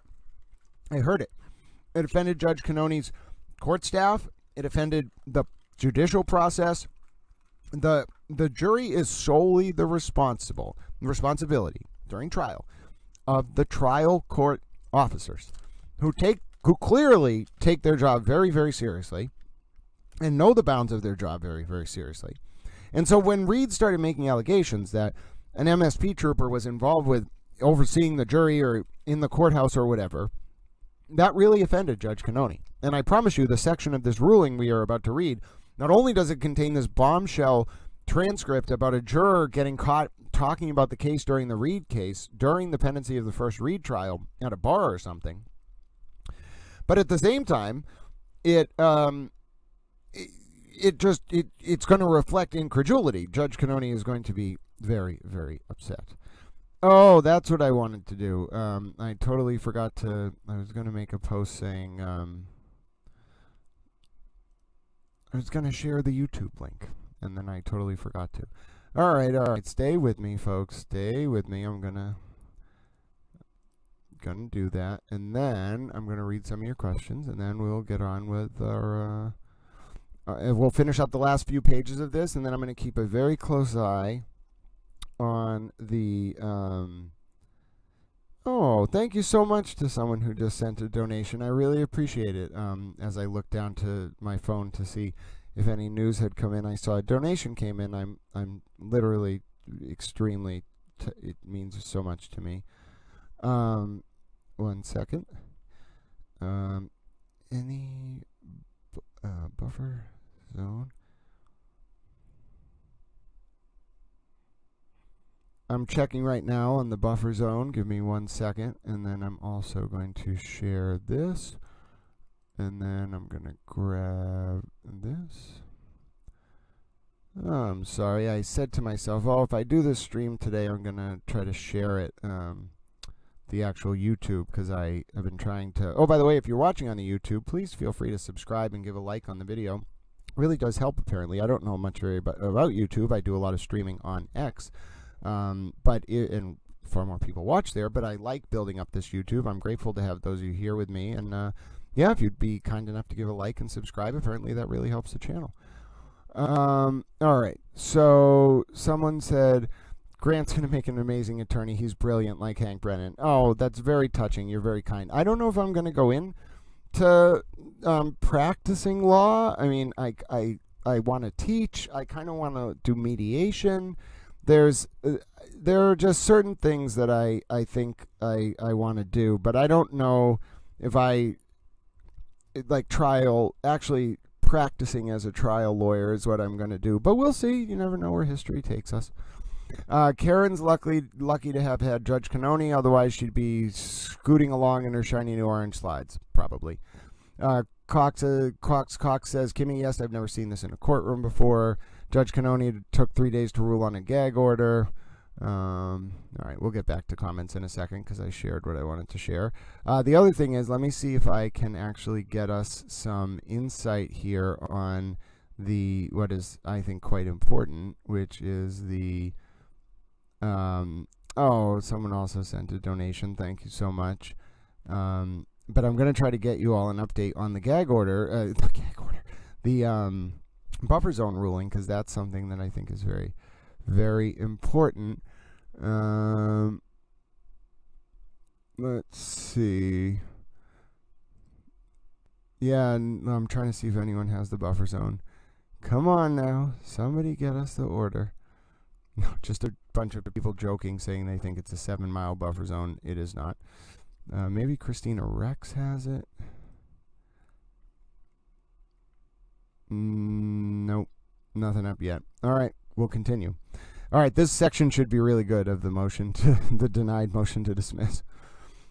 During trial, 2 issues arose with jurors. The first occurred on June 14, 2024, when one juror reported to the court that another juror had made some comments about the evidence and the defendant. 9. The court has omitted identifying... The court has omitted identifying information about the jurors. Such information is not necessary. Oh, So the judge is saying, being very respectful. Such information is not necessary for the purposes of this decision, and of course the full record is available for appellate review. This has been done to afford the citizens who served as jurors in this case as much privacy and peace of mind as allowed by our law. Well, it seems like some of these jurors might have done something very bad. The court called Juror B to sidebar and questioned her about what she had said and if she could keep an open mind and consider the evidence in a fair and impartial manner. Despite her representations that she could, the defense expressed concern that the comments had been one-sided against the defense and asked that Juror B excluded. The court then inquired of Juror A. Juror A stated that Juror B had made some comments to her about the defendant's facial expressions during the trial. The court then questioned two other jurors, whom Juror A said were sitting close by when Juror B made the comments. Both jurors stated that they had not heard what Juror B said directly, but that Juror A had mentioned it to them. The court then called back Juror B, who denied making any negative comments about the defendant. After questioning the jurors, the court consulted with counsel. The Commonwealth expressed that if the court struck Juror B, it should also strike Juror A. The defense disagreed as to Juror A. The court ultimately decided to dismiss just Juror B from the jury. So it looks like you had a situation where a juror who was anti-Karen Reed or pro-prosecution was dismissed, even though there wasn't really firm grounds for it. So keep that in mind, folks. The court was being fair to Karen Reed there. On June 25th, 2024, just before closing arguments were scheduled to take place, the court received information from court security about another issue involving Juror A. Oh no.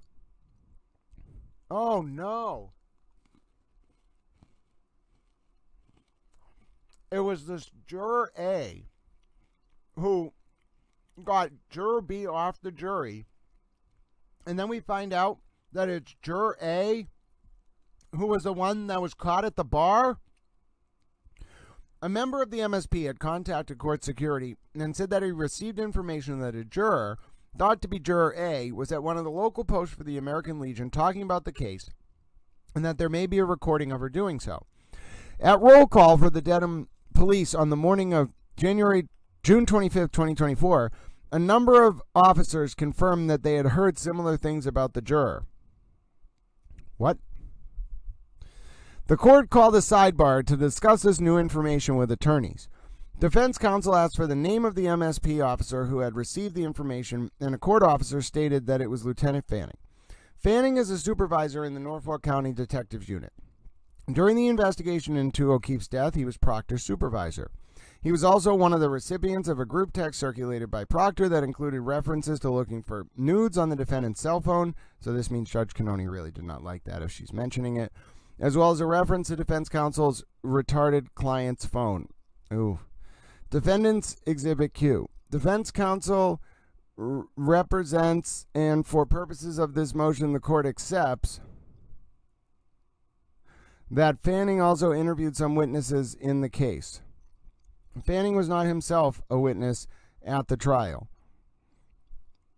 After explaining to the attorneys the situation, the court called Juror A to sidebar. The following exchange occurred. The court: It's been brought to my attention that you might have been out recently at an American Legions or a Knights of Columbus or someplace like that in Dedham, and that someone has reported that you may have been recorded talking about the case. That's the information I received. What can you tell me about any of that? The juror: I don't know. The court: Have you been at an American Legion Hall? The juror: Like a month ago. The court: Okay, at the time, were you at all talking about... The juror: Not that I remember, no. The court: Do you remember if people there mentioned to you anything about this case? The juror: I was drinking, I don't remember. The court: Okay. The further information I have is that this morning several Dedham police officers said they heard the same thing. The juror: Okay. The court: All right. Could it have happened? The juror: I don't know. The court: Okay. The juror: I really don't know. The court asked the juror to step aside and then discuss the matter with the attorneys. The Commonwealth expressed concern that the juror had been involved in the previous issue and requested that the juror be excused. The defense objected, arguing that the previous incident was unrelated. Focusing on the instant incident, the court conveyed a concern that the juror did not deny the incident, but instead stated that she had been drinking. The defense responded that the court should consider that no other juror had been affected and that the source of the information was an MSP officer. Therefore, a discussion about Lieutenant Fanning ensued, with the defense counsel suggesting that Fanning and the MSP may be targeting potential jurors for the purpose of trying to get them excluded from the jury. The court allowed defense counsel to make its argument about why the court should not dismiss the juror. ADA McLaughlin then explained to the court and to defense counsel Lieutenant Fanning's role. Lieutenant Fanning is the commander of the extensive security operation that this case has required. What occurred is he received the information, he did not investigate, he had no evidence of any crime. If he did investigate or reached out to anyone, that could have been considered an improper influence on a jury. What he did is he reported it to the chief of trial court security to make the trial court aware as it is simply a trial court issue. The Commonwealth then made its argument regarding why the court should dismiss Juror A. The court then conveyed its decision. I believe there is credible evidence that this juror has had conversations about this case. She did not deny it. I find that there has been a violation of the court order for failure to report it on a repeated basis. Juror A had no problem reporting the other juror, but then at the time also did not tell us that she spoke to the other two jurors I inquired of. She told us they may have overheard, and then it was another juror identified by seat number who ultimately told us that this juror had reported to her what the other juror had said. Juror A may not remember whether she spoke about this case, but I wouldn't be surprised if she remained. I wouldn't be surprised if she remained as a juror if we did not hear from somebody who was at the VFW that night after all of this. So for all of those reasons, I'm going to excuse her from sitting on this jury. So that whole Juror A plot to get Juror B off the jury only ended up getting Juror A off the jury. At this point, the sidebar conversation continued about Lieutenant Fanning. The following exchange occurred. ADA McLaughlin. What I said was that Lieutenant Fanning is the unit commander of the security operations, which I know from personal the past 3.5 months. That's his role. Attorney Little, for the jury. The court, hold on. Not for the jury, for trial support and security. Oh, wow. Oh, wow. That whole thing about Fanning that the defense tried to spin was just false. Wow. A criminal defendant is entitled to a trial by an impartial jury pursuant to the Sixth Amendment of the U.S. Constitution and Article 12 of the Massachusetts Declaration of Rights. The defendant here argues that her Sixth Amendment and Article 12 rights have been violated by the court's dismissal of Juror A. What about Juror B and the Commonwealth's rights? According to the defendant, the court's dismissal of this juror was improperly based on the juror's view of the case. Specifically, the defendant contends that Juror A appeared sympathetic to the defense, and therefore the MSP, who have an interest in the defendant being convicted, targeted the juror to get her dismissed before deliberations. That's exactly what Juror A did to Juror B. The defendant also argues that the court failed to employ the proper process before dismissing the juror. These arguments have no basis in fact or law. The defendant's first argument relies on a significant claim to clairvoyance. Oh, Judge Cannoni is so catty in this ruling. Claim to clairvoyance.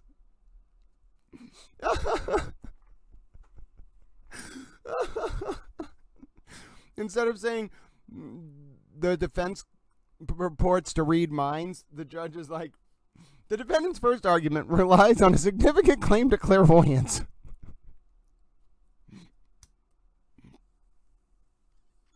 I love it.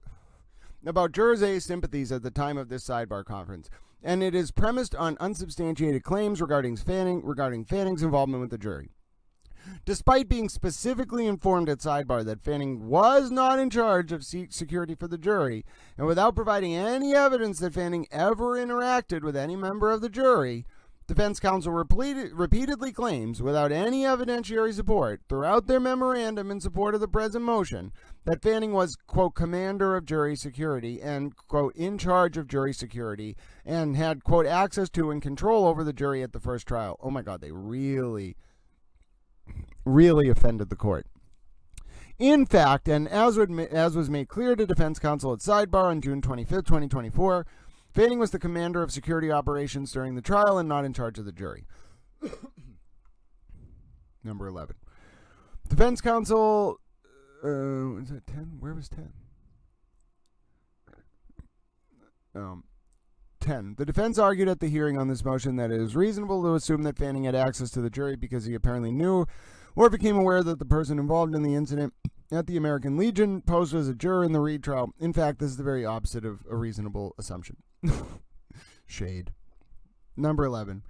Defense counsel submitted an incomplete transcript of the June 25th, 2024 sidebar discussion, omitting the part where ADA McLaughlin states in no uncertain terms that Lieutenant Fanning was the commander of security operations, not for the jury, but for trial support and security. Yikes. So the defense really tried to manipulate the public. Fanning's, and you can tell based on reading between the lines that Judge Cannoni is very upset that the defense pulled these tactics in a manipulative way about her court officers. Fanning's role at the first trial related to the significant and unusual security concerns caused by large crowds in the immediate area of the courthouse. To ensure the defendant's right to a fair trial with an impartial jury, free from outside influence, the court instituted a buffer zone around the courthouse during jury selection and throughout trial. The Massachusetts State Police and local police enforced the buffer zone. Fanning, a supervising officer assigned to the Norfolk DA's office, was one of the commanding officers outside of the courthouse. Very rare emphasis in italics. The trial court is responsible for jurors. Court officers employed by the trial court, and only those officers, are, quote, in charge of the jury. The only people with, quote, access to the jury at the courthouse are the court officers of the trial court. The court officers have a sworn duty to watch over the jury. That responsibility was not and cannot be transferred to the Massachusetts State Police. Thus, counsel's claim that Fanning was, quote, in charge of the jury and was, quote, directly involved in efforts to have one of the jurors dismissed is simply false. It is, of course, this is not good for Jackson and Yannetti and Little. It is, of course, required that lawyers present only good faith arguments to the court under all circumstances.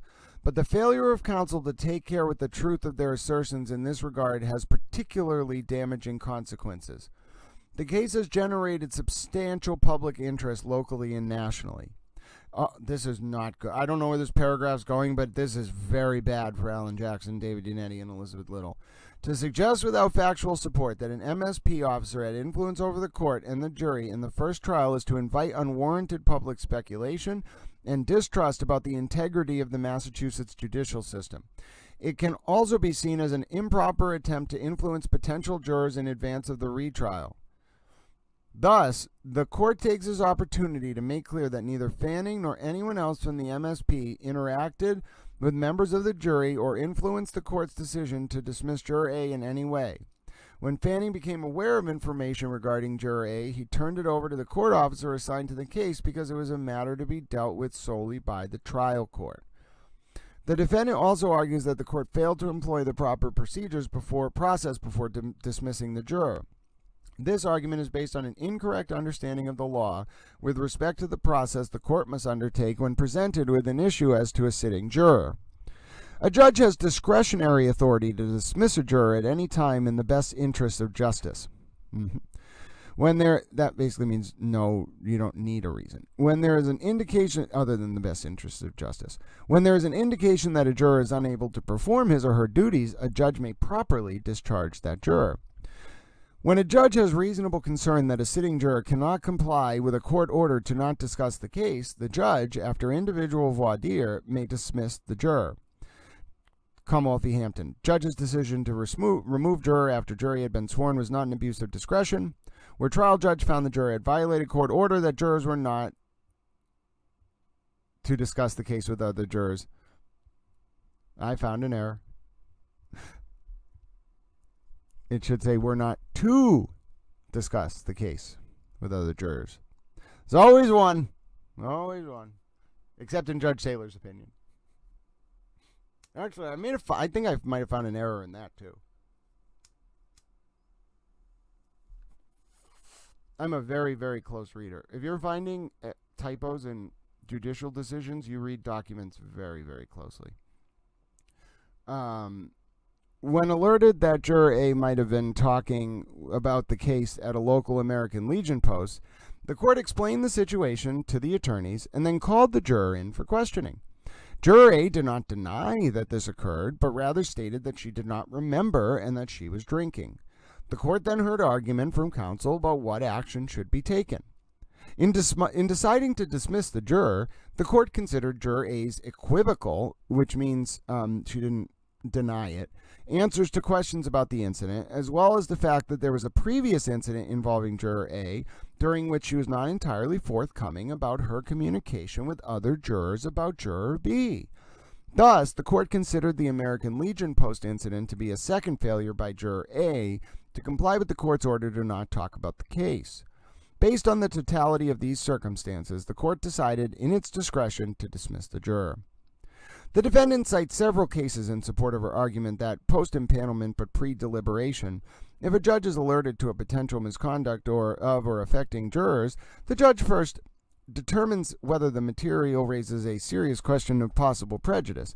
If she so determines, she must then hold a hearing to inquire further into the alleged misconduct. Emphasis in original. Based on the cited cases, the defendant argues that the court's questioning of Juror A was insufficient. The defendant, however, misunderstands the law. And she's really saying that about defendant's counsel. First, the cases cited are inopposite. The primary case relied upon, Commonwealth v. Tennyson, concerns information the judge received about a claim of extraneous influence on the jury, which the co-defendant's counsel raised after the jury had begun deliberation. The other cases cited by the defendant also concern the potential discharge of a deliberating juror. This was pre-deliberation. Finding judge improperly dismissed a deliberating juror for personal reasons. Judge who found juror repeatedly disregarded orders not to communicate about the case acted within his discretion in concluding that there was compelling reason to discharge the juror. Commonwealth v. Haywood. Before a juror is excused from deliberations and replaced by an alternate juror, the judge should hold a hearing and be fully satisfied that there is a meritorious reason why a particular juror should not continue. So that's during deliberations. We weren't during deliberations here. Commonwealth v. Garcia, finding judge improperly dismissed a deliberating juror for personal reasons. That's not what we're dealing with here. Indeed, GLC 234A, Section 39, which governs the dismissal or discharge of a juror, draws a distinction in the process required for deliberating jurors and non-deliberating jurors. 234A, Section 39. The court shall have authority to excuse and discharge a juror participating in jury deliberations after a hearing only upon a finding of an emergency or other compelling reason. The jury wasn't at deliberations yet, so this was just a bad argument from Reed. While the defendant appears to recognize that there is a difference between a juror who has been sworn in but is not yet deliberating and a deliberating juror, she confuses the distinction in her discussion of the law.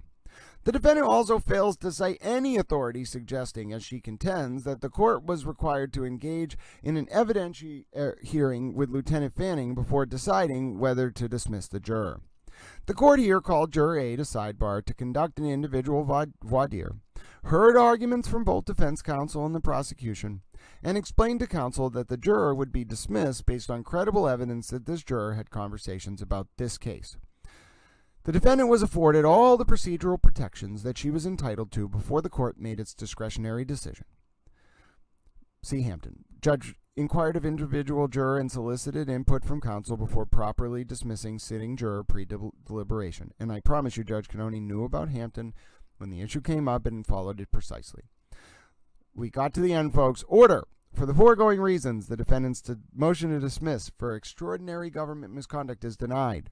The defendant's alternative request for an evidentiary hearing on the matter is also denied. So, folks, you can see it. Yes, I think it was important for us to read it through, but you also heard it in my analysis. It's not just that Reed lost this motion. It was that at points, especially with the Fanning argument, Judge Cannoni was basically saying that there may not have actually even been a good faith reason to make this claim.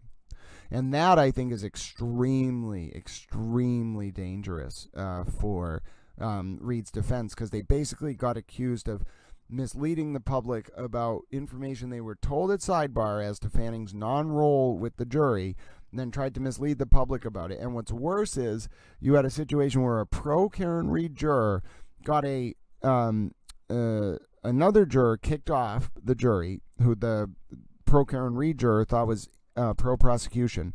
And then that same pro Karen Reed juror got caught talking about the case and not disclosing it to the court, or at least not being fully candid about it on 2 occasions, and then got thrown out the case themselves.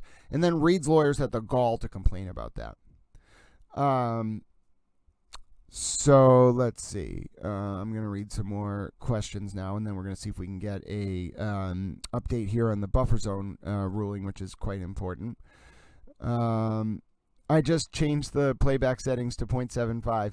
I didn't even know that was an option for live playback. I hope that is something that is helpful for folks, is slowing down my speech to 0.75. Let's see. Where are we going here?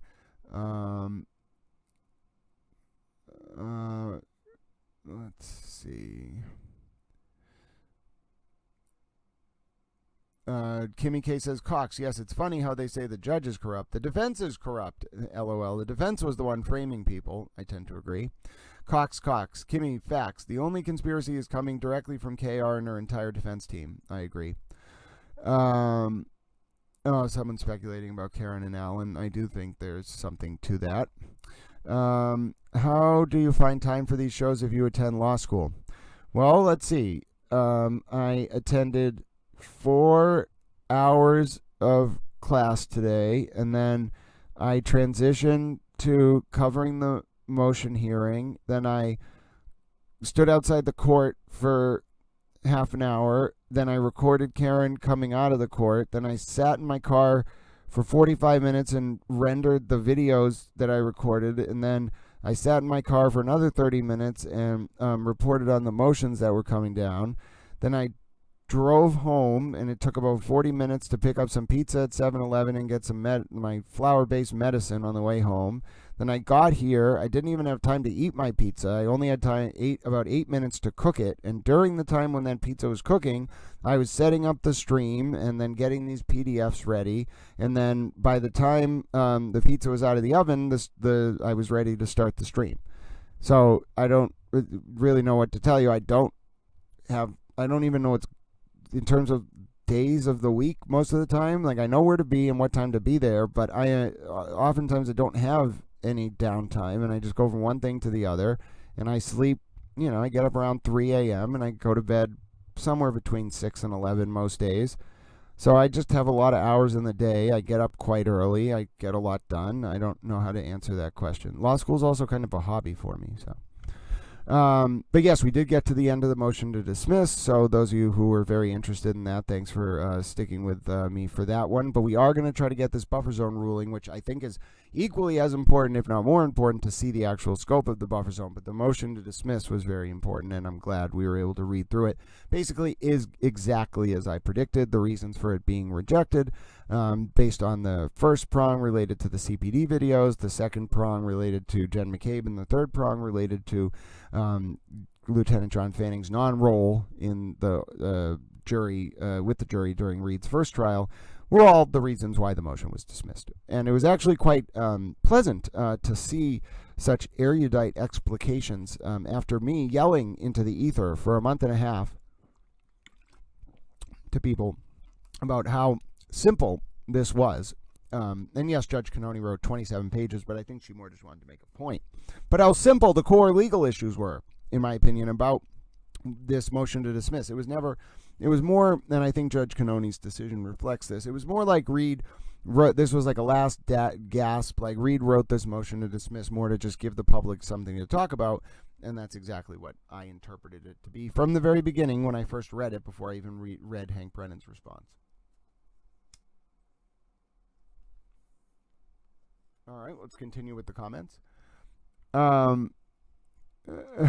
Grant's like, oh, never mind. Those two don't have questions. They're just talking shit. Let's see. KR's own statement, this is from No Stray Ants. KR's own statement saying, I didn't think I hit him, and he didn't look mortally wounded, make it hard to buy a third-party culprit. Yep. Cox says, Kimmy, exactly, we are going to vent. Vent all you want, folks. Sometimes I have to skip over the comments, but that's okay.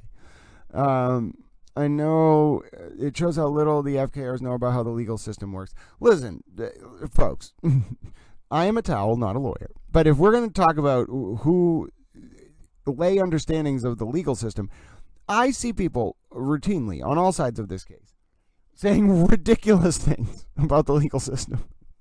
That just sometimes I bother to weigh in and try to correct it. Other times I'm just like, oh, that is a lost soul, and I'm not going into that purgatory. And it is not limited to either one side or the other. Some people I see just making ridiculous statements. But it's not limited to one side or the other. I saw somebody this morning reporting Turtle Boy had been arrested when he had not. Like, there is just crazy shit that flies around this case all the time, and you must have a discerning eye at all times. And you can't just say, oh, someone agrees with me, and so therefore I'm going to go along with what you're saying. You should be applying as strict and rigid scrutiny to the opinions of people you agree with as to the opinions of people you don't agree with. Because I assure you that a large percentage on both sides of this case have no fucking idea what they're talking about. And yes, I think it's interesting to watch them all discuss for like a month about these like ridiculous rabbit holes about like video metadata. And I'm like, is this for clout? Are they being paid? Are they stupid? And then I'm just like, I think this is just a sense of belonging for some people, like a part of the horde, the data, like a reason to wake up in the morning. And so I don't even like engage with it, but I'm sitting back kind of smoking my tobacco cigars now and again, and I'll look at these discussions on both sides of the case. There was someone yesterday who I follow, I respect, who thought that there was a federal defamation and libel law, neither of which exist, and then who thought you could get into federal court on a state law libel claim based on just a diversity of citizenship and then also amount of $75,000 or more, and didn't even look at the wider context when you bring a state law claim in federal court as to getting personal jurisdiction through the state's long arm statute, and then also in the context of purposeful availment and minimum contacts. It's not frustrating. I get why I think people in the legal profession get so frustrated, but it's not frustrating for me because I like transmutating that complex legalese into regular lay syntax. But what is frustrating for me is when people are like, oh, my side is always right, or my side's always right. And I'm like, neither of you are right. You're just arguing most of the time to argue and making ridiculous memes about people on social media. So it's hard to actually find people to do this analysis with or to listen to this. I really have to like spend hours and hours just beating it into people's brains because they're so distracted by the polemical vacuity that when you present to them the legal substance, when it's staring them right in the face, it's sometimes not enough. But then you get rulings like this that reaffirm, those of us who are actually talking about the substance of what was going on in enumerated legal precedent applied to the facts in a cogent manner in line with IRAC, issue rule application conclusion. And then you're like, oh, so there's only a few people actually involved with this case who are actually analyzing what is happening, what's going to happen, and probably why it's going to happen. And I hope the more and more as time goes by, as those of you who continue to follow these streams and tune in will notice that those of us who are, we may write a lot, we may talk a lot, but we're not very bombastic, or we're not necessarily going out there and launching polemical attacks about people's medical conditions or all this other stuff. What we're doing is we're trying to, this very small group of us, tell you all what is happening now and what is going to happen in the future, not based on, there are points in time where I will say, here's what I want to happen or think should happen. But that's actually a very rare percentage of my analysis. I'm telling you what I think is going to happen, whether I like it or not. And it's just, I think people have gotten so wrapped up in this case that they think, oh, if someone thinks the defense has a really weak argument, it must be because they hate Karen Reed. It can't be because they analyze the actual precedent and the rules and the way it applies to the facts. But then what I'm trying to show is you can actually have an informed opinion on this case while being very intimately aware of all of its different details and webs and intricacies. And at the same time, you can render that informed opinion and be proven correct by all of these judicial decisions and have it be based not on your gut feeling or your like or dislike of anyone involved, but just a pure read of the relevant precedent and your application of the facts to that precedent. So that, I guess there's not that many of us doing it. I think there are some like good lawyers out there. I'm not a lawyer, I'm a towel, but I think there are some good lawyers and people in the legal profession in the orbit of this case, but they are, my God, few and far between, because most of it on both sides is just propaganda, just pure propaganda.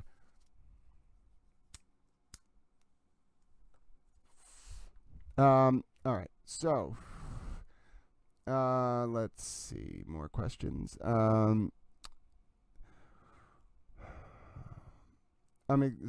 said, I'm excited about this trial. I just want to see put the shiny bracelets on Karen. You're entitled to that opinion. Let's see. Lisa, you were just joining. Yep, Karen lost her motion to dismiss. We just went through it. It was a pretty devastating loss for Karen. That's true. Kimmy K says Karen's brother is asking people to cut down on their meals so they could donate to her. And I was like, what the fuck? Like, what? You go donate some money to those supporters who are cutting down on their meals. How about that, Karen?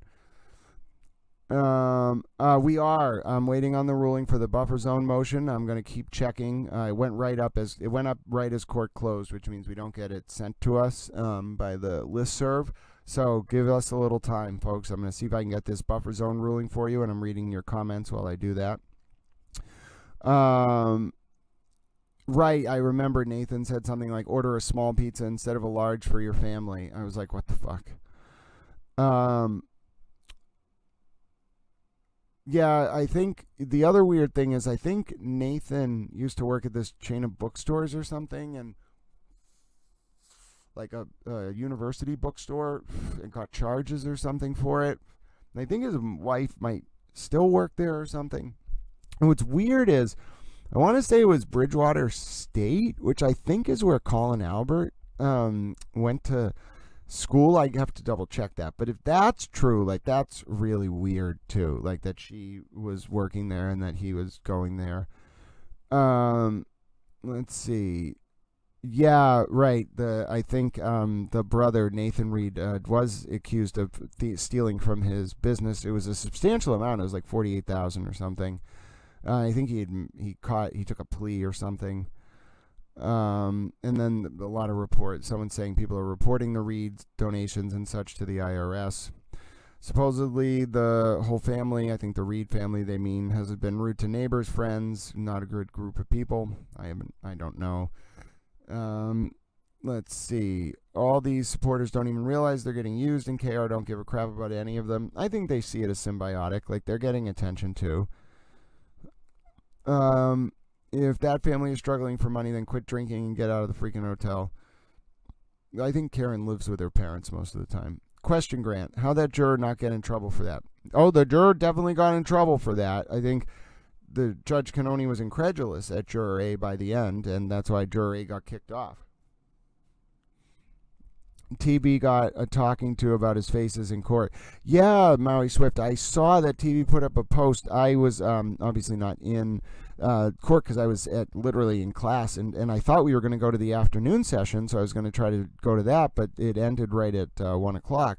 I did see Turtle Boy apparently like getting some kind of talking to about making faces in court, and then he mentioned something about like his crotch hanging off, like he was like opening his legs towards the camera. I don't know what the fuck was going on there. I'm a little perplexed, frankly, as to why his crotch came up in a social media post about the camera angle during a very serious murder trial. And then I also did see that he posted about getting approached by a court officer.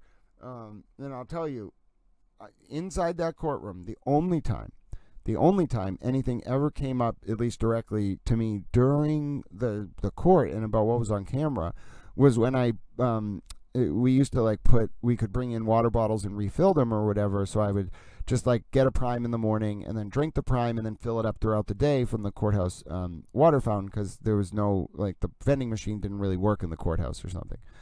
And I think at one point, all of us got told, it wasn't just me, but that we couldn't have labels, any labels on our water bottles up on the railing. But for you to get spoken to, it's not like a message saying, oh, people can see your face. The court officers are not going to talk to you about something like that. If you're getting that, it's coming probably from the judge or something, and it's you should not be doing that stop doing that on the camera. And then I'll tell you, because I was there, we can actually watch the video of Nathan Reed coming out, and we can watch the video of Carl Dougal coming out. They were mostly nice. They didn't really, I don't know if it was Ken or Carl Dougal. It was one of the Dougals. They didn't really yell at him that much. But it was a very interesting scene outside of court. This is something interesting I can take you through, actually. So I was just kind of hanging out, being a towel. I got down to court at 12:45. So I'm sitting on, standing outside. I was talking to Minion Mike, actually. It was just me and him for a while, and him and I just sitting there and talking. And eventually the hearing gets ready to end, and folks start gathering. As there was only maybe 10 to 15 people there when Karen left court today. But as folks start gathering, saw Meredith walk by, said hello, and obviously my condolences go out to Meredith, and I didn't say anything to her in the moment, but I was just saying hello to her, and there was no further conversation. But in my mind, Meredith, my condolences are with her. She's been talking about it very publicly, so I am willing to talk about this. But Meredith's family member, her uncle, I believe it was struck by a drunk driver who was apparently out on bail for doing something very similar back in December of 2024, I think it was. That driver's now had their bail revoked, and they're in jail. But yeah, so I saw Meredith, and then as the crowd, 15 people or so, are gathering waiting for Karen, Turtle Boy comes down the stairs. He doesn't really talk much, he gets to the bottom of the stairs, starts talking with some of his supporters. Him and I don't really have much of an interaction. I might have filmed it. I'll see if I have it on my phone. We can watch it. But the weird part of the dynamic was, Turtle Boy stayed around for a few minutes, talked to some people, and then just left with Meredith. Didn't stay around for Karen to walk out. Didn't really, just kind of left. And now I hadn't watched or read the tweet about him getting approached by a court officer, so I didn't really understand what the vibe was. But he definitely had a little bit of a scolded dog vibe to him as he was walking away. He looked very, because as you remember, I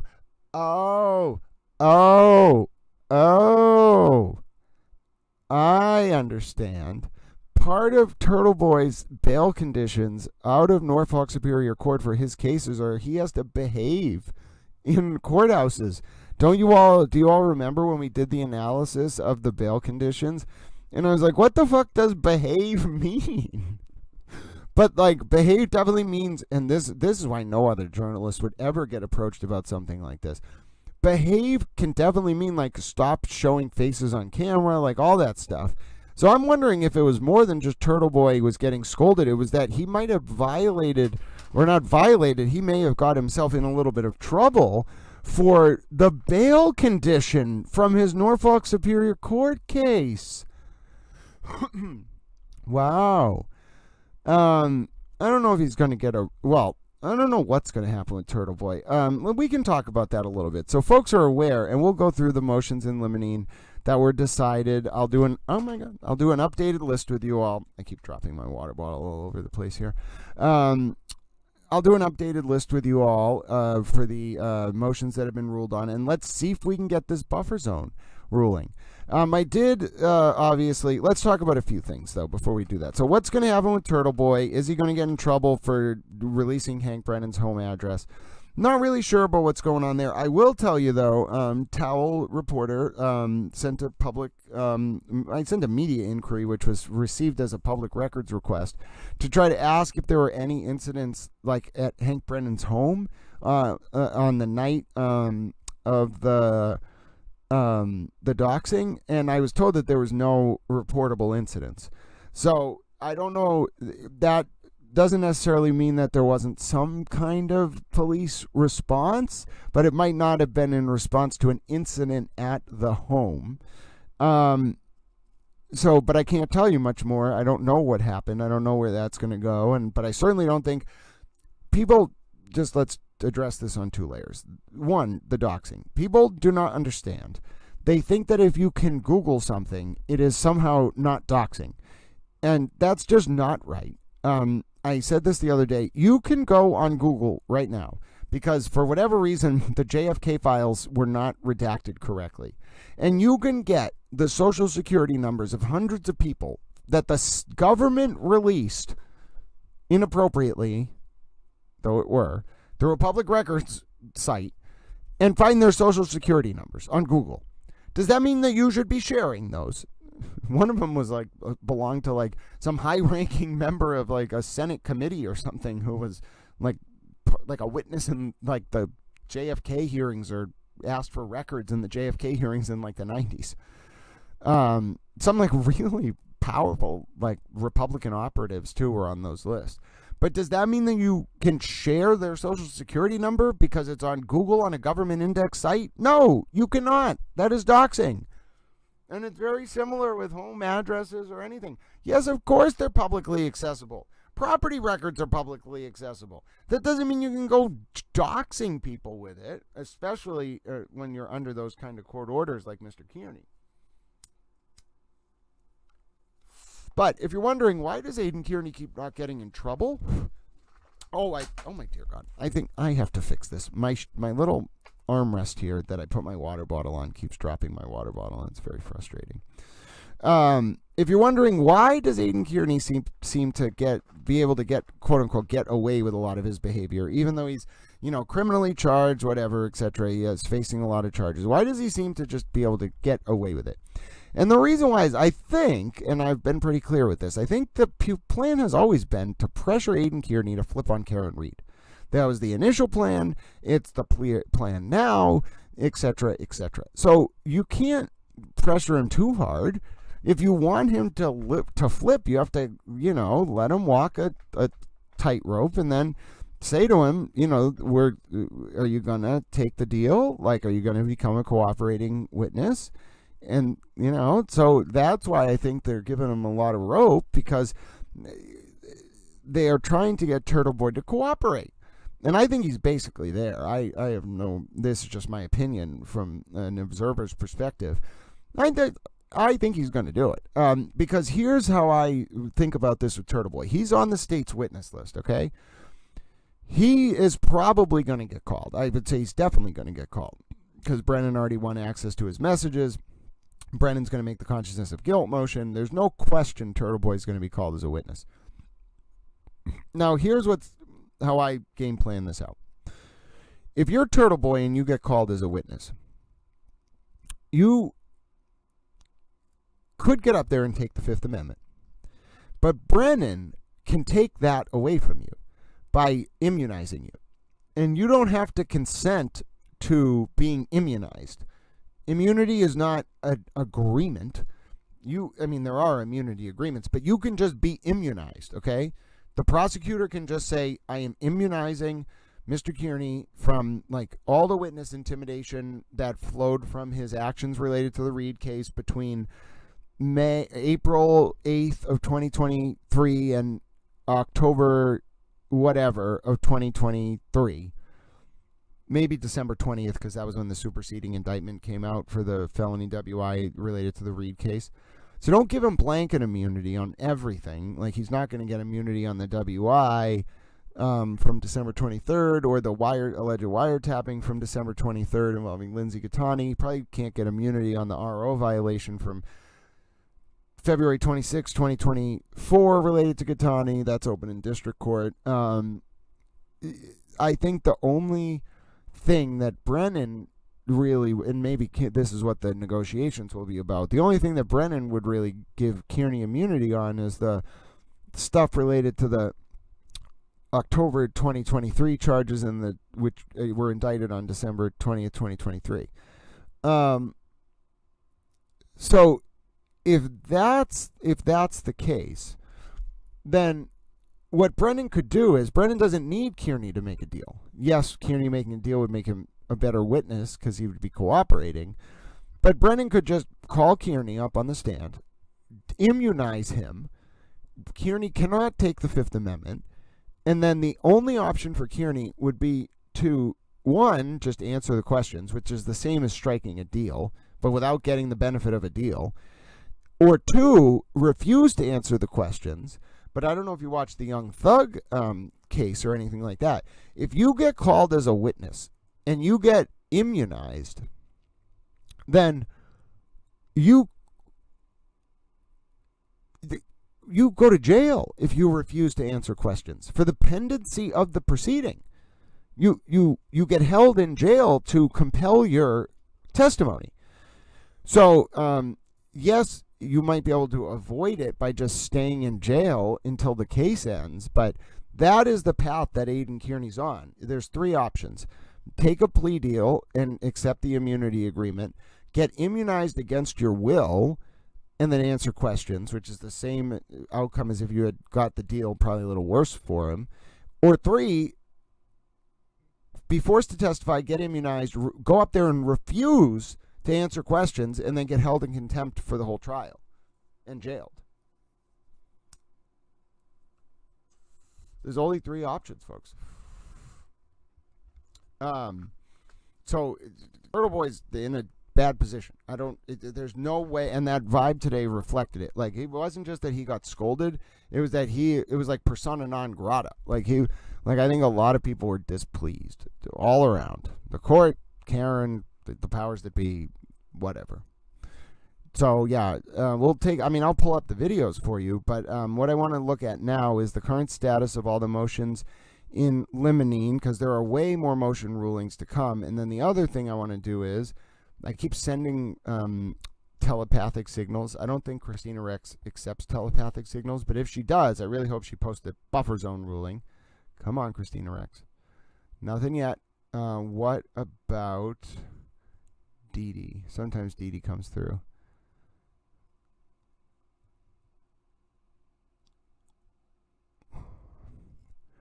Nothing yet? Really? I really want to see the buffer zone ruling. No one has it? Someone's got to have it.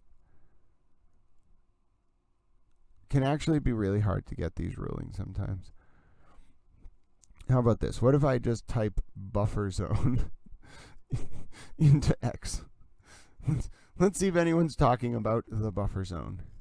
The Wildlife Conservation Initiative in Rwanda. I don't think that's the buffer zone we want. All right. Is this the buffer zone yet? Let's see. No, it's literally just my post and then a few people talking about it. A lot of people are expecting it's allowed. I actually put a few inquiries in. Let's see if I can make any progress on said buffer zone. If I find it, I'll be the first one to have it. So at least you're waiting for something that is quite valuable if I manage to obtain it. And then the other thing we're going to do is look at the status of all the motions in limine. Wait, what? Oh, hold on, not a problem.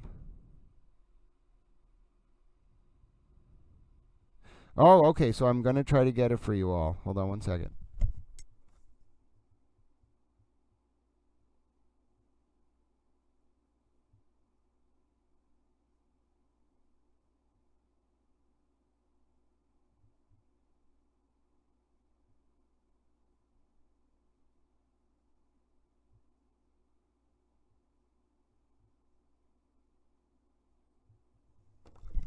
All right, no promises, but I'm slowly making progress. What did I just read? Oh, apparently Turtle Boy shared Paul O'Keefe's social security number at one point. That is not good. Oh my God.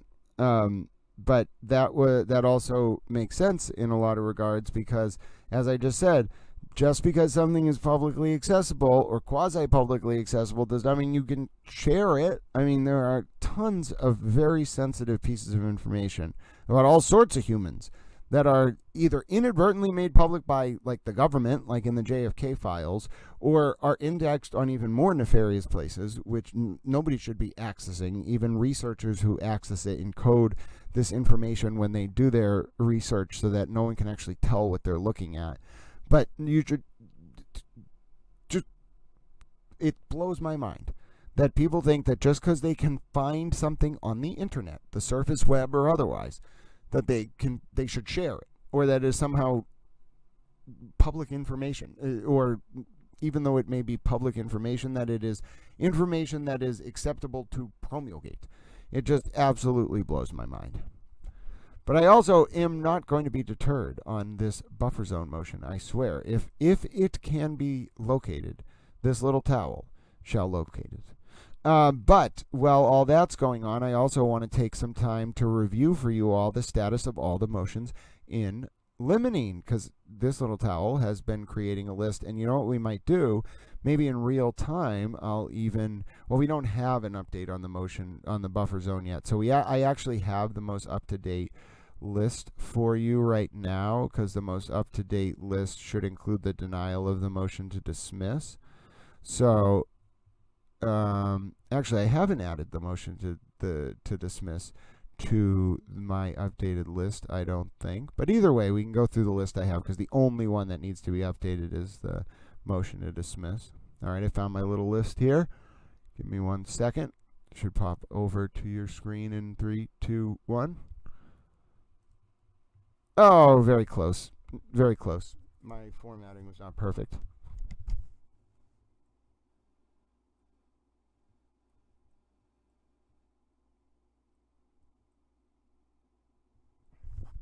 Okay, so in light of the update that Judge Cannoni has allowed the motion from ID discovery, by the way, I still don't have that order either. There is an actual order that goes along with it, but this list is up to date except for the motion to dismiss, which I now have to move from the awaiting ruling column to the top, and then the buffer zone ruling, which I'm pretty sure was allowed, but I don't have confirmation was allowed. So before I move it to another column, I need to wait before that final confirmation. But I'm going to go through with you all of the outstanding motions. There's more rulings to come. We'll go through which ones in the Karen Reed case have been decided, which ones are still yet to be decided, and then which ones over the past at least 2 hours since we started have moved from the undecided column to a decision. Now, what's frustrating to me, is that I wish it were easier the process were better for getting updates from mass courts. The whole criminal court back end in Massachusetts is not that good. But sometimes if you pay somewhat close attention, you can use the updates on the docket and cross-reference them with other parts of the docket to find out what kind of ruling we have. Now, unfortunately, I cannot get an answer on the buffer zone as of now because it's not cross-referenced on the docket with the prior motion, aka the prior motion was not updated to say allowed or denied. There is simply an order on the Commonwealth's motion for the buffer zone, prohibiting signs and order. So it looks like there's both a buffer zone and an order prohibiting signs or clothing in favor of either party or law enforcement. They really don't want people around that court with blue shirts or pink shirts or otherwise.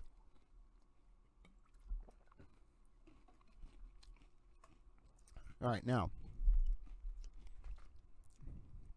let's talk a little bit about the status of all these motions. And then as we're doing that, we'll see if I can get this buffer zone all set up. And then someone also said that they sent me some coffees on Buy Me a Coffee, which I don't even have up, but I suppose since people really like to use this, I'm going to put it up in the donation box because I want to say a huge thank you to the folks who just sent me over some coffee on Buy Me a Coffee. So buymeacoffee.com / Grant Smith Ellis. That is not an S.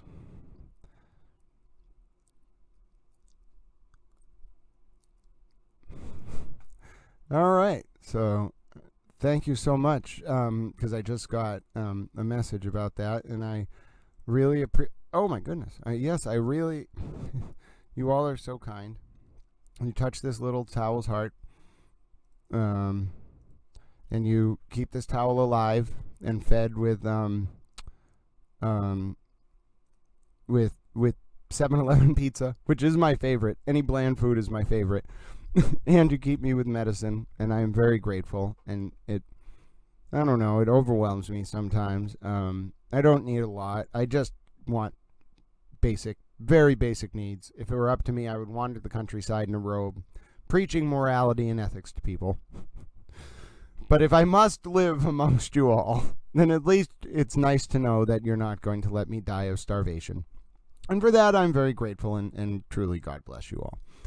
And plus, I'm pretty sure that it's the calories that I eat that allow my brain to function. So, if my brain is helpful to you all, then I guess we should feed it with calories so that it does not get mad. I get a lot of headaches when I don't eat. I don't mind being skinny. I was 310 pounds in high school, played a lot of football. So being, I don't know what I am now. I'm definitely probably like 170 or 180 or something. I don't mind being skinny, but the lightheadedness is a little weird, and I don't know. It's weird. But it probably helps my eating, my stomach condition that I only eat like pizza, like bread, cheese, very plain chicken, and rice. All right. Enough about Grant's eating habits. It's very touching when I do look down at the phone at my screen and try to get an update, but then I see a donation. At every single one of them I notice. I try to respond to every message, and even if I don't know exactly who you are based on how you send the donation or what it's labeled as, if you send me a message, I'll read it, and if I can, I'll say thank you on stream, because it's very touching. And I do, I guess, put in a lot of effort. I guess what you'll see here, like even this list took such a long time to put together of all of the statuses of all of the pending motions.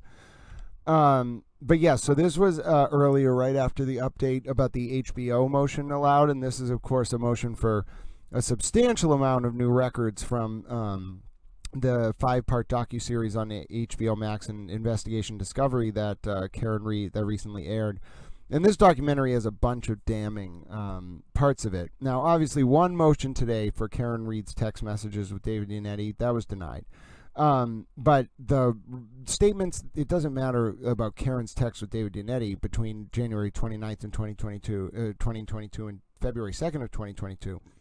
What really matters is what Karen told other people, in particular the Gretchen Voss on a recording, and the documentary crew, which was aired, about Karen having a conversation with David Yannetti during those initial days after John O'Keefe's death, where David Yannetti told Karen she had culpability if Karen, by accident or otherwise, backed her car while drunk into John O'Keefe.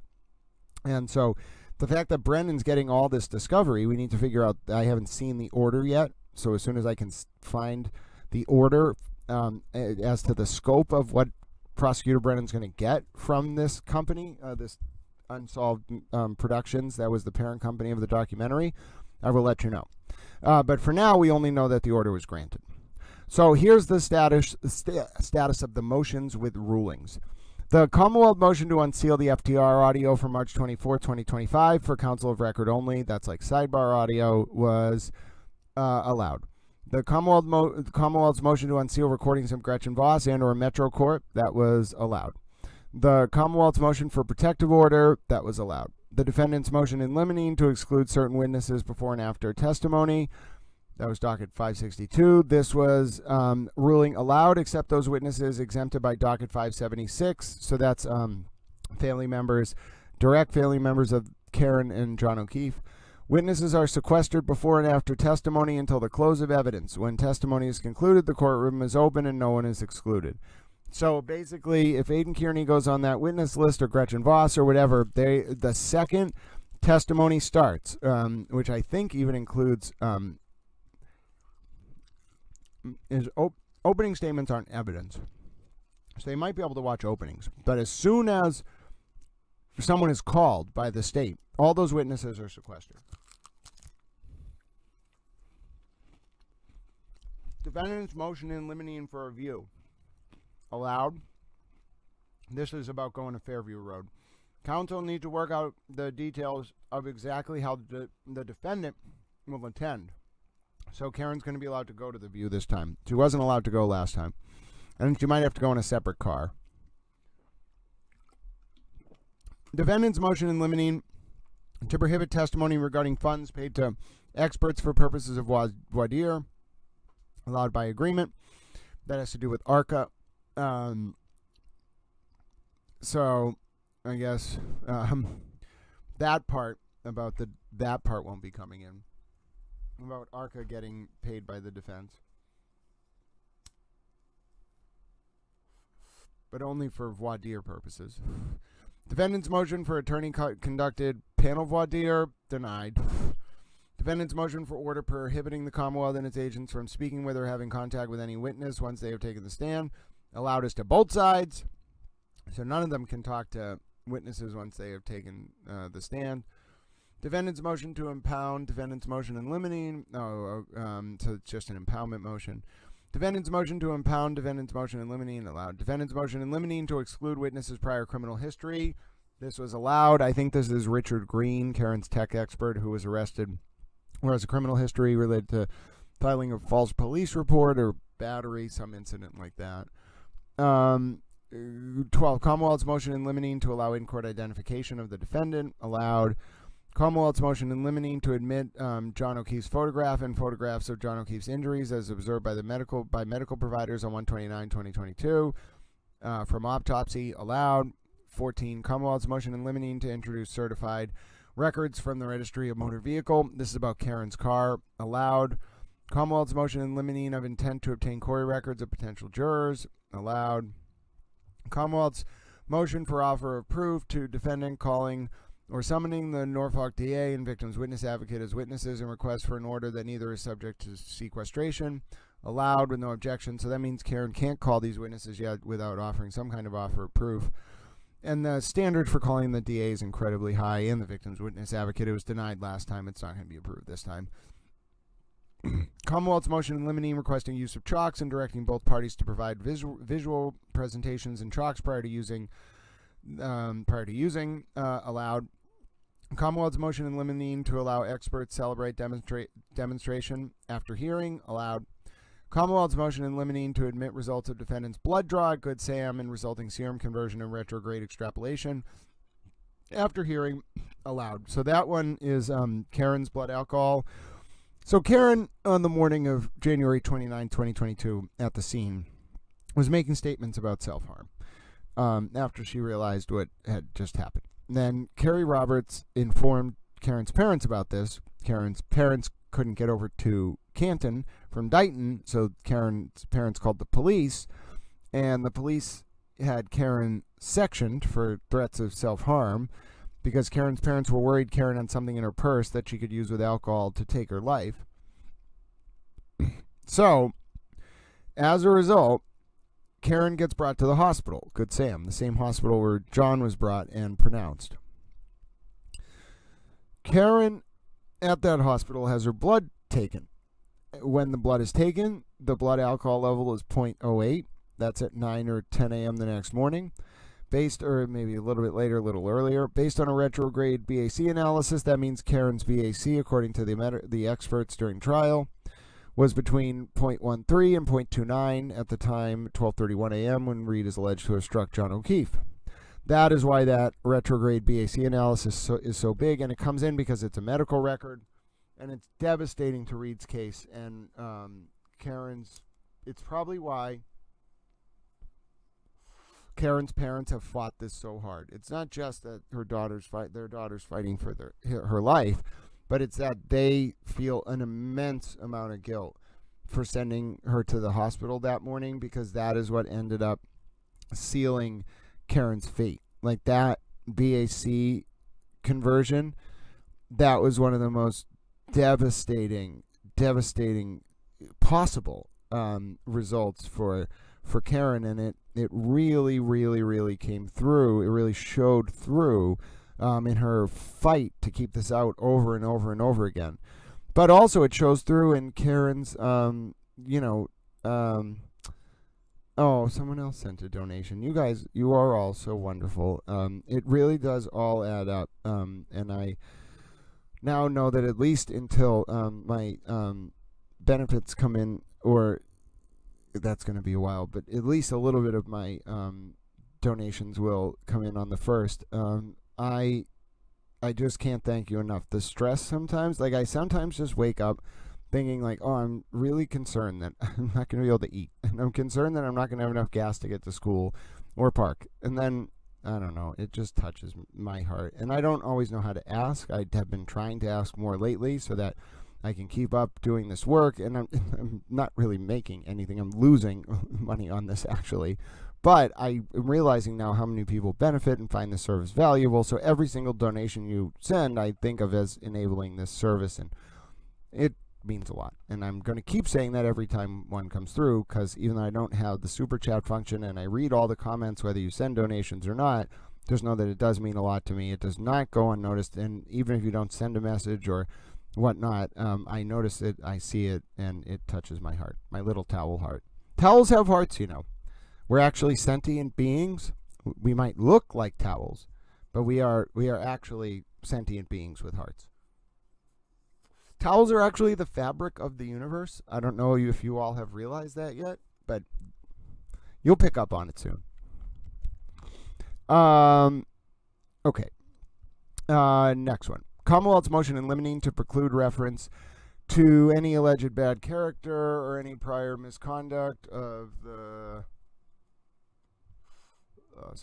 Commonwealth's motion in limine to preclude reference to any alleged bad character and any prior misconduct, quote-unquote, of the victim or any witness. Ruling. If counsel intend to introduce this evidence, defendant must provide notice to the Commonwealth 1 week before the evidence begins. So the state will be told ahead of time. Defendant's motion in limine to exclude false and irrelevant statements of Michael Proctor. Ruling. This was about David Yannetti being in a school parking lot meeting with Brian Lucky Lofgren, one of the witnesses for Reed, during the first trial. And it turns out Yannetti did have an explanation. So at first I was like, what the fuck is wrong with you, David Yannetti? Why did you go to Michael Proctor's sisters, who I think is named Courtney? Why did you go to Courtney Proctor's school where she worked? Why did you go there into the parking lot and have a meeting with Brian Lucky Lofgren? I was like, what the fuck kind of situation could possibly have resulted in you two being in that parking lot and then someone taking a picture of you? And then my only thought at the time was it an intimidation tactic? Did they want Courtney Proctor to like see David Yannetti in the parking lot? And then I was like, I was really thinking about it, and I was just, it was on my mind for months. I just couldn't figure out, because this was last summer when this happened during the first trial.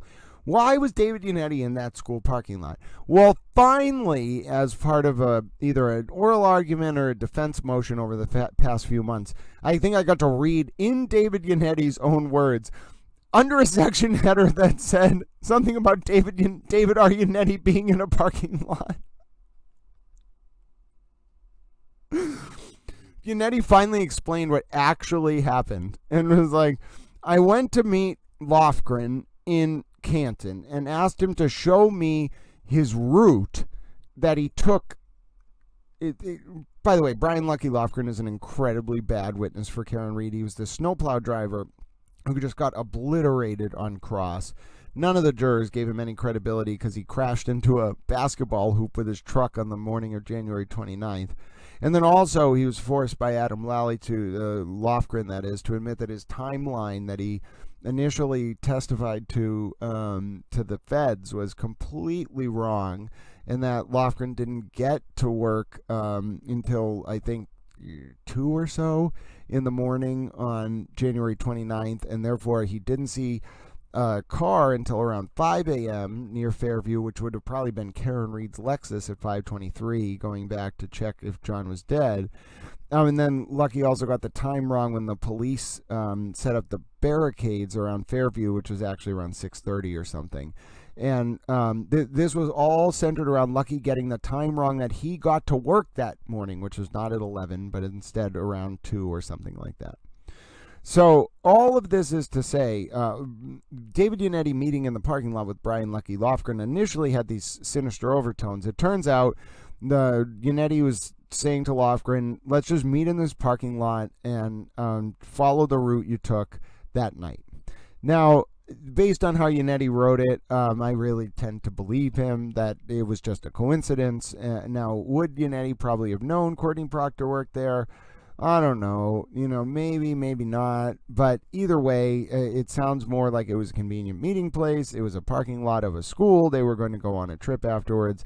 And for Lofgren to retrace the route he took on the morning of 1/29/2022. But anyway, that's what that was about. And it's just I think Proctor did say some things about Yannetti being in the parking lot that were a little ridiculous, but overall, I remember Proctor just mentioning the parking lot. I don't remember where, but it did kind of go a little bit beyond just he was in the parking lot. I think they attributed some malice motive to Mr. Yannetti, which is why you got that motion about excluding false and irrelevant statements of Michael Proctor. But the ruling is Commonwealth does not intend to offer this evidence stated in open court. So Judge Gannon, he's like, yes, and Hank Brennan must have said he doesn't plan on talking about David Yannetti being in a parking lot with Brian Lucky Lofgren. Defendant's motion in limine to allow counsel to state grounds for objection, to promote judicial economy and efficiency, and to adequately preserve issues. Denied. Defendant's motion to impound the defendant's motion in limine to prohibit the Norfolk DA and Massachusetts State Police from having juror contact. This is just the impounded. Allowed in that the exhibits are impounded. Defendant's motion in limine to prohibit the Norfolk DA and MSP from having juror contact. Ruling. Motion based on a false premise. This is how I knew Karen Reed's motion to dismiss was also going to get rocked on this issue. Motion based on a false premise. No one other than trial court security coordinates juror security. And no one other than court officers has contact with jurors during trial. Norfolk County DA's office, state police, defense counsel, and media will have no contact with trial jurors. Oh, yeah, okay. Well, I think, because she can't order that no one have contact with them, like no humans, because they're allowed to, like, exist as humans and go out in the world. They can't talk about the case. They might get sequestered. I'm thinking they're going to get sequestered. She just hasn't announced it yet because no one would want to serve on a jury where they're going to get sequestered. Have any of you actually looked into what it's like when a jury gets sequestered? They fucking hate the defendant by the end of it. And by the way, it's why judges don't sequester unless they absolutely have to. In this case, may actually require it. And the reason why is that the jury will literally come to hate the defendant. And the jury might hate the state too a little bit, but really the jury is going to hate the defendant and blame the defendant for them being locked in a hotel room under guard for months on end. Okay, now let's continue with the motion in limine review, and then I'm going to keep an eye on this buffer zone because I refuse to give up that easily. All right, so where are we here? All right, we're going through the motions in limine. Let's continue. Defendant's motion to impound Exhibit 1. Oh, it's just a motion to impound. Oh, someone else sent a donation. God bless you. Oh, thank you so much. It was one of the commenters in the show, The Pilgrim Shadow. God bless you. I really appreciate your support and all your comments. It really means a lot, and I'm going to keep going through these motions. Oh, you all make me such a... Oh, yeah, I don't even know what to say. I feel like such a supported towel, and like I'm going to be able to get 7-Eleven pizza for at least the next, 4 days. I'm so excited. I think I've told you all the fuzzy steering wheel cover. One time someone gave me a fuzzy steering wheel in high school, and they thought it was a gag gift, but it, touched my soul, and I remembered it, forever. And a few years after the fact, I brought it up, and they were like, I'm overwhelmed that it touched you that much, but I got that as a joke gift and thought about it for 30 seconds, Grant.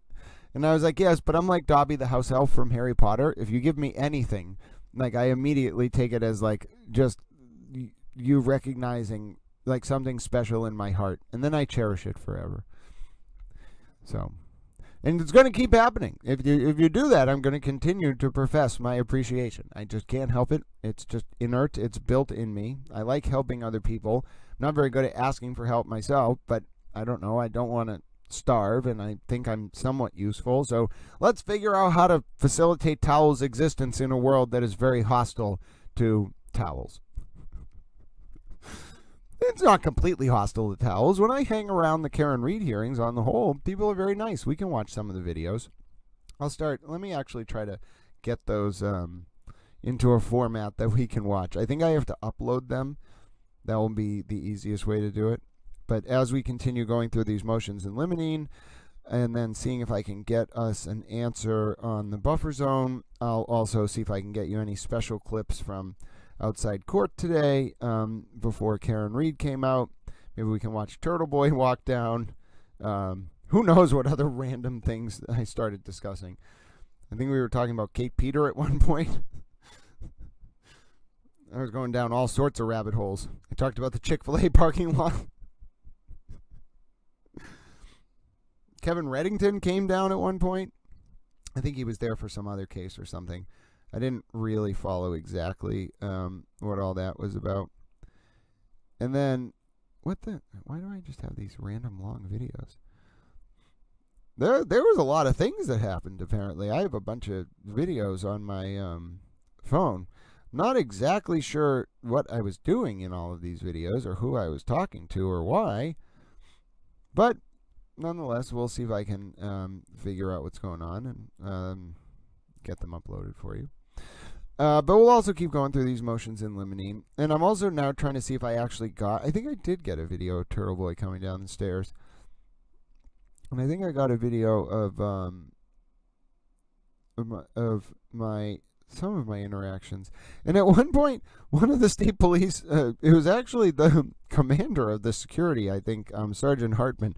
He came up and quizzed me on his name. We were just chatting, and he was like, "What is my name?" And I knew. I didn't even look at his badge. I was like, Hartman? And he was like, "Is that with a D or a T?" And I was like, "With a D?" And he was like, 2 N's or 1 N? And I was like, 1. And then he nodded in approval and walked away.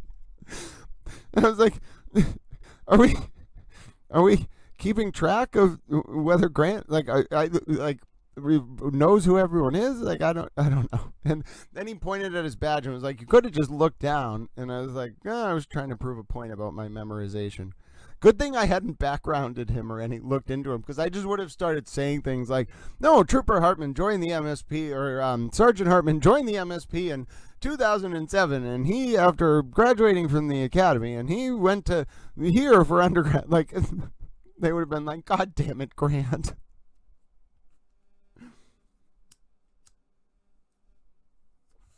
All right, while these videos are uploading, I'll continue reading the motions and telling you funny anecdotes about things that happened at court today.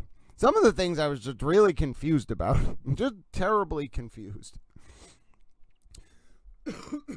Not necessarily the rulings, just more the social aspect of it all. It was just a very perplexing situation. And I don't think I really realized, how I'm perceived or what people, think of me.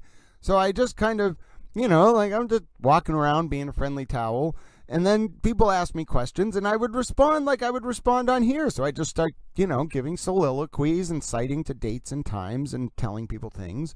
And then they're like, wow, he really is just like that. And apparently they all find it very interesting. I don't know. I just think I'm going about my business, just doing my thing. I don't really think of it as abnormal.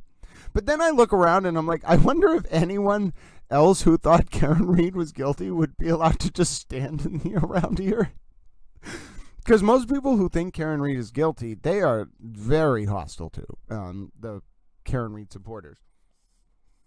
But with me, I think they figure as long as they're not like mean to me before Karen comes out of court, then when Karen comes out of court, I'm just going to ask Karen one or two questions. I'm not going to be like a dick. But what was interesting today, and I do want to talk about this, was like we'll watch the video with Dougal, one of the Dougals. I don't know them, so I don't know who's who. But there's two. There's Ken and Carl Dougal. One of the Dougals came out of the court, and as this was happening, they weren't the Karen Reed people. I think it was actually pretty like toned down. And I wouldn't say like it was due to my presence, but like for whatever reason, I think there's just less. And this was the last day without the buffer zone either. But for whatever reason, I just think there's less animosity now. And I'm not saying by any means that things are pleasant, but there's definitely a changing attitude outside court. It's not as, no, I did find the video of Turtle Boy walking out, so we'll be able to watch that. It's not as tense. There's not as much animosity. There's a smaller crowd. I mean, I'll try to show you the video, but there's not as many people. Her movement had its own sort of, no, I don't really like comment on it that often, but it definitely had its own sort of like socio-political dynamics, just like the Justice for John O'Keefe movement had its own socio-political dynamics, a lot of fragmentation, especially like centered around, in my opinion, Kate Peter and sort of that toxic cult of personality. A lot of that, I think, stems from just this online digital culture that Kate and Aiden in different ways both really embody. Networks of shadow operatives, kind of like weird behind the scenes, like chats, very connected folks who know how to move in these sort of weird online circles. Then someone was like, Grant, these people are just fucking nerds. And I was like, well, one, nerd is not a derogatory term. Like, being technically proficient is not a bad thing. But then I was like, yeah, like, Kate Peter's definitely a nerd, and like a lot of her friends. And I mean that in a loving way. I'm an academic. Like, I think some of them are very nice nerds. But like, yeah, they're just internet nerds. Like, and Aiden, I think Aiden is more technically proficient than he admits. I don't think he's a nerd, but I think he's very enmeshed in online culture.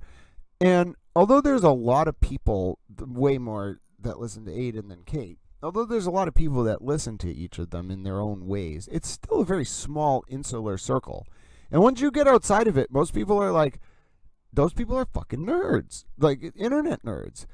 And I think that's what's hiding beneath it all. Like a lot of this posturing and pretext is just these people spend a lot of fucking time online.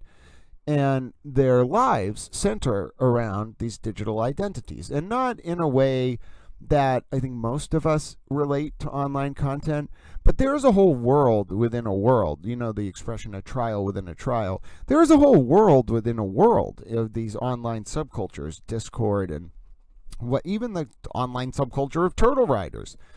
And I think the way that it popped up definitely caused some fragmentation within the toxic cult of personality that surrounds Aiden Kearney, and within the toxic cult of personality that surrounds Kate Peter.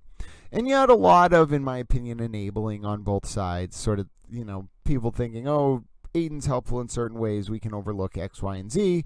Kate's helpful in certain ways, we can overlook X, Y, and Z.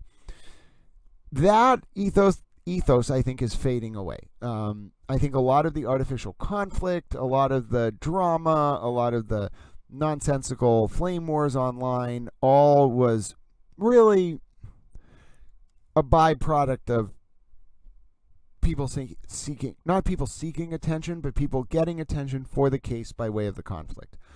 Once that vacuous veneer fell to the wayside and the humanity of the different sides happened, yeah, we still do not agree, a lot of us, on the facts of the case, but the actual interactions are so humanized that we're disagreeing without being disagreeable.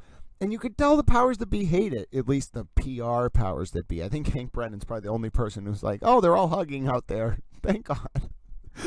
But the PR powers that be are like, oh, this is not what we want. Like, they're all laughing and having a good time, and it doesn't matter that they disagree. They're being friendly. We can't have this. That's not what sells, and there's no clicks and views behind that. And I'm just like, fuck you, assholes. Not the people surrounding me, but the people who would rather it be drama and shit. I'm like, fuck you fucking people. You are the reason that this got to the fucking chaotic place that it got to in the first place. And it's not just gratuitous acceptance and unconditional love towards these humans. It is the recognition that, but for the toxic cult of personalities surrounding a few players in this, the humanity of the different sides, regardless as to their views on the facts or Karen's guilt or innocence, never, ever, ever would have taken things to the level that they went. It would have just been, now the case I don't think would have been, quote, as interesting for the media and for the PR apparatus and for the different players and the clout chasers and whatnot. But it would have been a reasonable discussion of different opinions. And that was, yes, it may be coming to the forefront now, but it was just so wrong that a case that went off the rails was actually defined at its core by a bunch of people with different opinions who could have the entire time been having agreeable discussions without tormenting each other and the different people involved, the witnesses, etc. That is what really breaks my heart. All right, we're going through the motions in limine, and then we're going to see if we can get the buffer zone, but let me see if there's any questions, because sometimes I do like to check in on questions, especially since you all are so kind to support Little Towel. I did see some questions. Hold on. Let's see. Somebody said, thanks, Grant. Someone said, tell Karen Reed's brother Nathan to use the $25,000 he embezzled from Bristol Community College. Karen has lived at the Omni Hotel in Boston for over a year. I think she does spend a decent amount of time there, Diana, but she also lives at home with her parents after she sold her house in Mansfield. I don't know, George Zimmerman's jury, all female, they went to the spa, got nails done, bowling. Florida's a different world. And they were sequestered. The Pilgrim Show. God bless all of us watching your channel. Reddington was there for the Turok murder case. Oh, interesting. Yeah, Kevin Reddington came down. I think he has been strangely amicable with the Free Karen Reed supporters in the past. I think he signed their buffer zone opposition or something and then whatnot. But yeah, he walked down. He wasn't there for the Reed case, obviously, so nobody said very much to him, but he kind of waved and smiled, and they kind of hooted and hollered at some point in a positive way. They're like, oh, it's Kevin Reddington. Kevin Reddington, though, who was Jen McCabe's lawyer during this process, so I was just like, this is weird. The whole thing, that dynamic was just weird, but I've seen it before. It's nothing new. Kevin Reddington, I think, was even on video at one point kind of talking to some of the FKR supporters, maybe Tommy's stream or something. All appeals denied. The trial is coming soon. Hold on, Jeff. Does that mean that there is movement on the federal docket? I was checking it literally all day, and now we're going to tell me that it happened. Federal judges do work late, too. Hold on. Let's see here.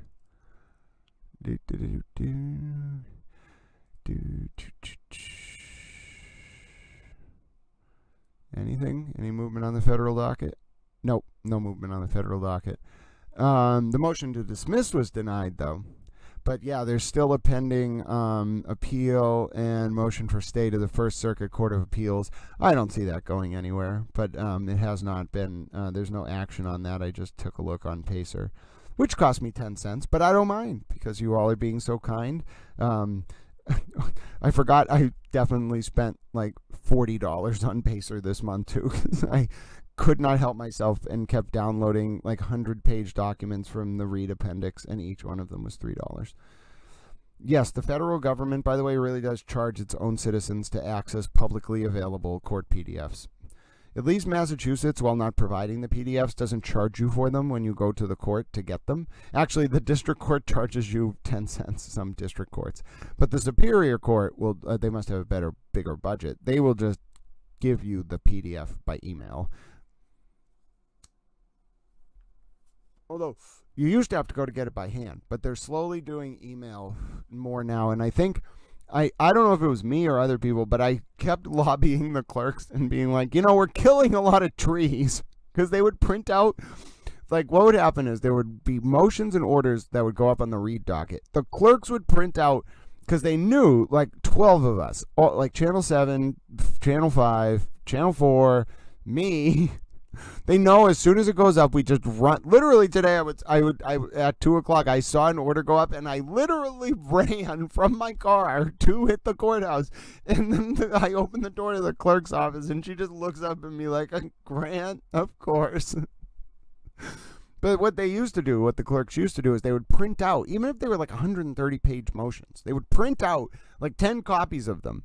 And if there were like 10 of them, you would get into that clerk's office in the morning, and behind the glass would be 10 different stacks with 10 copies of each document. And you would go in there, they'd be like, "Oh, okay, you want like all the new ones, right? Like 541 through 549. And I'd be like, "Sure." And then they would take a copy off of each stack. And we're talking like 400 pages at some points.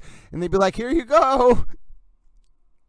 And finally, a few weeks ago, and I don't know if this is what prompted it, like, or whatever, but it's a big change in policy. Finally, I was like, this is, like, other people must have said it too, but I was like, this is an absurd amount of paper. Like, I was going home some days, and my passenger seat in my car was like 1/4 of the way up with paper, of motion papers.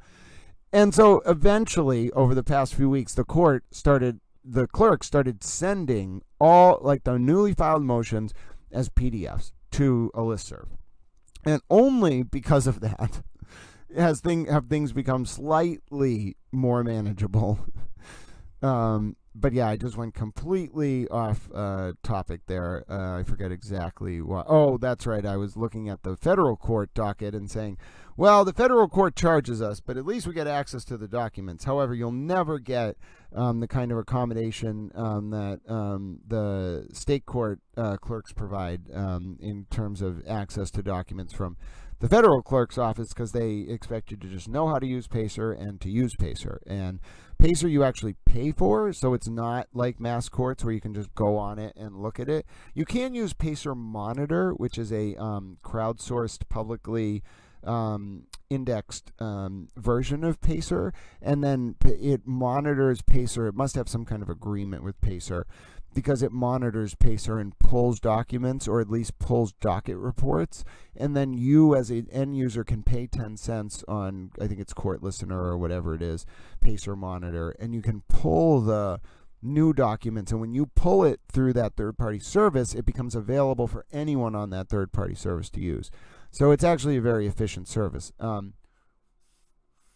Now, whether Pacer should charge fees at all, I don't think so. But do you want to know why they do? I had a very in-depth discussion, actually, with someone who researches this topic about a month ago or so. And it turns out that one of the biggest reasons why Pacer is not publicly accessible for free is because large databases like LexisNexis and Westlaw or whatever are really the ones who benefit from there being a paywall on Pacer. It's not the government. Oh, sorry about that. It's not the government. The government doesn't care about making the $3 per transaction or anything like that on Pacer. It's Westlaw and things like that, I think, that really care about paywalling it. because they sell very expensive database access, which is basically what Pacer would be if it were functional, like fully functional, and that subscription is absurd. And by the way, law schools pay per student, even if their students don't use the licenses for those softwares and websites. All right, let's continue. Well, let's see if there were any more questions. I'm just such a in-the-moment towel. Okay. Jeff Williams was just guessing. I agree that all appeals will be denied as well. Still no buffer zone ruling. I'm not going to give up, though. So we're just going through the status of the motions in limine on the Reed case, and then we're going to check for the outstanding motions. We'll do one more buffer zone check, and then hopefully we'll be able to wrap things up. Commonwealth's motion for records, this was the Aidan Kearney motion, from addressed to Special Assistant District Attorney Robert Cosgrove, allowed in part. That was by Judge Stitsky. Memorandum and order was issued on 3/20/25, which is docket 615, and an order for the production of records followed, which is docket 616. Commonwealth motion to compel communications between the defendant and Attorney Yannetti stored within the defendant's cell phone data, docket 618, denied. Judge Cannoni, that was today. Commonwealth's motion for records, Unsolved Productions, Inc., docket 620, that was allowed. Judge Cannoni, today. We still don't have the order paper, 626. I'll try to get it tomorrow if we don't get it today. Motion with ruling, motions with no ruling were taken under advisement. So these are all the ones we don't have orders on yet that I know of. The motion to exclude the purported expert testimony of the Commonwealth's proffered witness, Dr. Isaac Wolf, and request the Lonergan hearing, 540, no ruling yet. Commonwealth's motion for extension of time to file motions in limine related to defense expert reciprocal discovery, no ruling yet. Commonwealth's motion to correct the record, no ruling specified. Defendant's motion in limine to prevent demonstrative exhibit based on Christina Hanley's testimony, no action taken at this time. Defendant's motion in limine to exclude irrelevant, inadmissible, and prejudicial prior bad character and propensity evidence, no ruling specified. Defendant's motion to impound portions of defendant's motion, nothing on that. Defendant's motion in limine to exclude serum plasma blood alcohol concentration and corresponding retrograde analysis. So I don't know why. I think it was because the prosecution's motion was ruled on and not the defense's that I had that up above, but I got to compound those. Although technically there was really only a docket order on the prosecution's motion to include that information. Although, now that I'm thinking about it, maybe it was the defense's motion. All right, I have to do more research on that when I update my list in the morning. Commonwealth's motion in limine to appoint court stenographer, prevent identification of jurors, and impound juror names, no ruling yet. Commonwealth motion in limine for sequestration order and for relief from that order for family members, no ruling yet, though it's referenced as mentioned above in docket 562 as exempting certain witnesses, and that to me indicates 576 may soon be allowed. 41. Commonwealth's motion in limine to preclude reference to and redact the manner of death contained on the victim's death certificate, 579. No ruling yet. Commonwealth's, and that's because the medical examiner didn't render. Went over in the first trial. The medical examiner didn't render an opinion on the death certificate as to manner of death, but that is not abnormal, and also all manners of death on death certificates are redacted in criminal trials. Let's see, and that was allowed during the first trial. I foresee it being allowed again here. Commonwealth's motion in limine to admit the victim's out-of-court statements relating to his state of mind. This has to do with the breakdown in Reed and O'Keefe's relationship, and there's really strong precedent about the breakdown in a domestic relationship in the lead up to a homicide. All of that coming in, exceptionally strong precedent. And so I expect that to come in again. The Commonwealth's motion in limine to prohibit reference to any pending IA investigation, sustained findings unrelated to this case, or unfounded allegations of misconduct. No action yet. Commonwealth's motion in limine to preclude the defense from raising a third-party culprit defense. There's no ruling yet. I expect this to go in the state's favor because Reed really abused it last time. She opened on a third-party culprit defense when she wasn't allowed to. Commonwealth's motion for attorney conducted an individual voir dire of potential jurors and proposed jury questionnaire. No ruling yet, but the panel voir dire motion was denied for the defense. Defense's motion in limine to allow evidence of lack of bias. No ruling yet. That was related to ARCA. Defense's motion for reconsideration of March 6, 2025 court order denying defendant's motion to exclude the testimony of the Commonwealth's witness James W. Crosby, MS, PhD. No ruling yet. Defendant's motion in limine to exclude the testimony of Commonwealth witness Dr. Judson Welcher, MS, PhD, and request to voir dire. No ruling specified. Commonwealth opposition filed. Commonwealth motion in limine to exclude expert testimony of Garrett Wing. No ruling yet. Commonwealth motion in limine to exclude defense expert Michael Easter's opinion of the investigation. No ruling yet, but we got a response from Reed on that motion today, which I'll try to get out in the morning. Commonwealth's motion for the buffer zone and order prohibiting signs or clothing in favor of either party or law enforcement, 611. We don't have a ruling specified, but we know one has come down. Defendants assented to a motion to continue trial date on or after April 25th. Denied without prejudice, trial will begin. So that actually does have a ruling. However, the reason why it's down here is that if a jury is selected before April 28th, counsel can renew the motion, depending on the status of any federal appeal, probably prior to or any pending discovery. So Judge Cannoni is basically saying, even if we're going to get this jury, and then if we need to wait, we'll consider the delay after we get our jury. Defendant's motion to dismiss for extraordinary governmental misconduct. There was no ruling as of the time I made my post, but obviously I'm going to move that one to the top as well, as it's now denied. Okay, so I said that. I said I would also, if I could, show you some videos, and I think I will try to do that, of court today. Just give me a second to get that video uploaded, especially the video of Mr. Kearney walking out of court. While I'm waiting for that to upload, I will do another check to see if we made any progress on potentially seeing about whether there is indeed an update related to the buffer zone. Normally it doesn't take this long because someone gets the buffer zone ruling. Let's see. Anybody got that buffer zone ruling for us?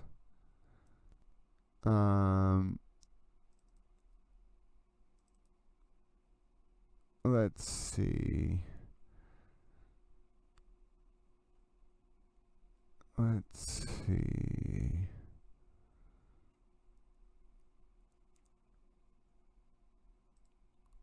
Any buffer zone ruling? I am not to be deterred.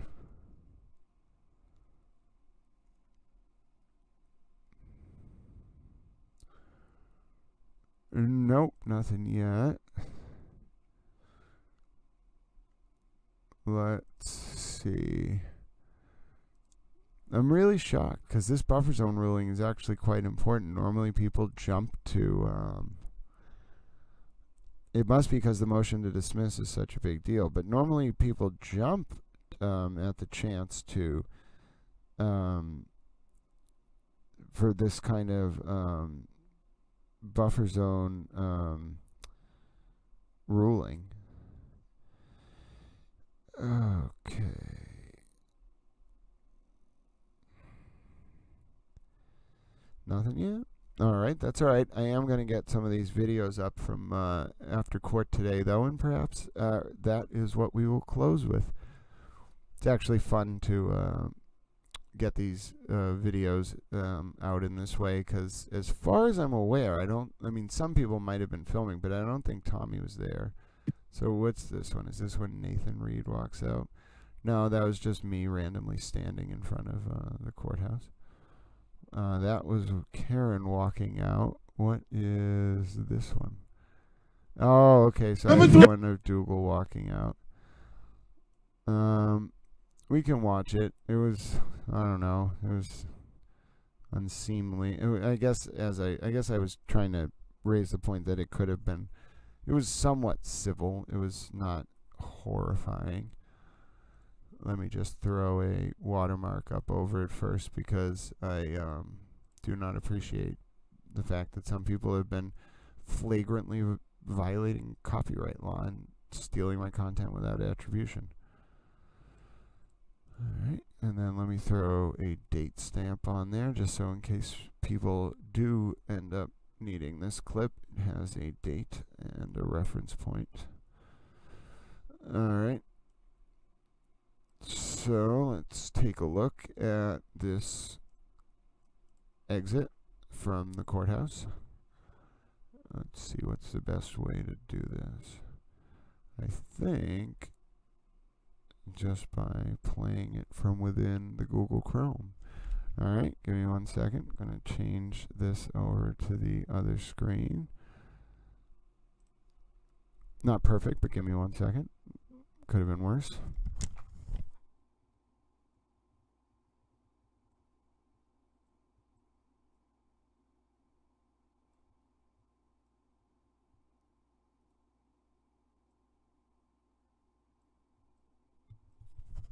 Alright, so this was a video of one of the friends of the O'Keefe family, one of the close friends, one of the Dougals walking out of court before Karen walked out. So let's take a watch. Are we being reciprocally nice? Did you elbow Karen when you were in there today? Thank you. You didn't touch Karen today, right? Alright, good. So, I mean, compared to some of the exits for some of the witnesses involved in this trial, I mean, it could have been worse. I think that's the best way to describe it. It could have been worse. What I'm going to do for you now as well is I'm going to try to, oh yeah, we already watched that video of Karen leaving court. Well, that's a good bookend actually while I wait for the video of Turtle Boy to upload. It may actually be able to upload. We'll watch Karen leaving court one more time if you missed it earlier. Oh no, we got a video of Turtle Boy actually walking out of court, so let me pull that up for you now. Hold on 1 second. All this footage that I guess only I have. May as well get it up as B-roll then. Alright, so let me grab this other file here. Real-time video production, folks. The best part of watching Towel. Alright, is this There he is. Oh no! Hey, what's up, man? No, that's not it. That's just us all yelling. Hold on 1 second. I'm going to get this video of Aiden Kearney leaving court today. We'll take a look at this. Doesn't look like I was able to will the buffer zone ruling into existence. However, I'm going to check a few more sources to see if it has popped up anywhere. And then we'll watch Karen leaving court. And then Little Towel will sign off. Alright. Checking for the buffer zone ruling. Nothing yet. Nothing yet. Alright. Now let's head over here. Let's see if this video... Oh, is this the video of Turtle Boy? Nope, that is not the video of Turtle Boy. Alright. That, however, is the video of Turtle Boy. So let me just throw this up here. Alright. Bring that to full screen. Send it to background. Alright, that's looking fine. Just have to throw the watermark over it because, again, people are not being respectful. And then let's throw that. And then there we go. Alright, let's watch it. I was in school all morning. I got bunk beds in my house. Oh, do you? Not much. How much? Hi, Meredith.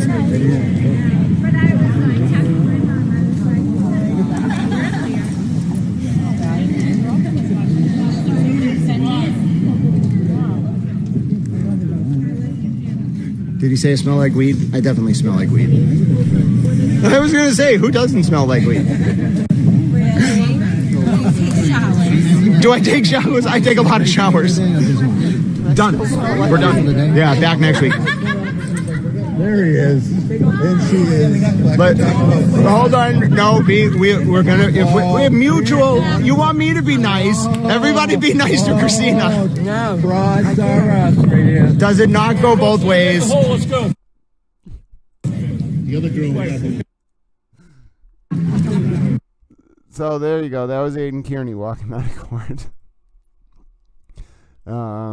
And then let's see. Is there anything else that? Oh, that was what I was going to do. I'm going to give one.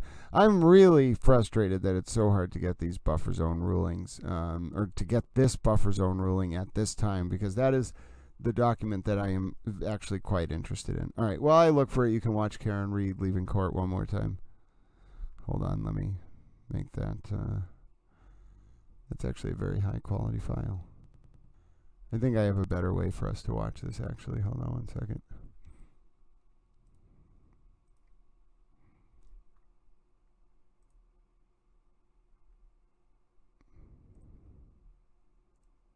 I actually have the raw file on Canva. Alright. Sorry, just doing my traditional watermarking.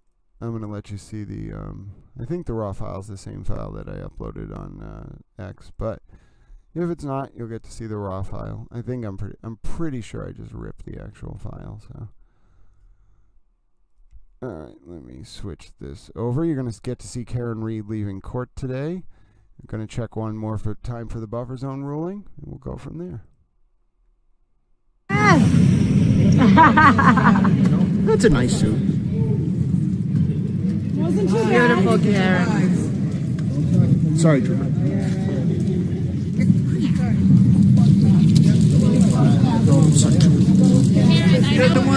No comment.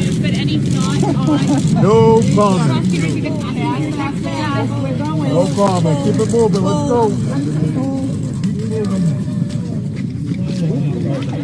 Keep moving. Is Reed, do you plan to continue to speak out about the case during the trial? No comment. Let's go. Keep it moving. Are you more reluctant now? Keep it moving.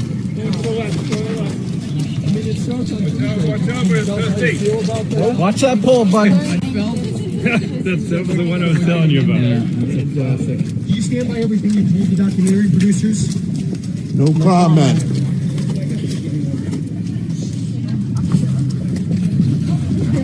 Karen, are you pleased with winning that motion regarding David's text messages? Shut up, Chris. That was a fair question. She won the motion. Sorry, guys.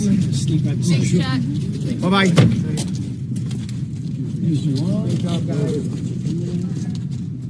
Alan, you ready for the first motion?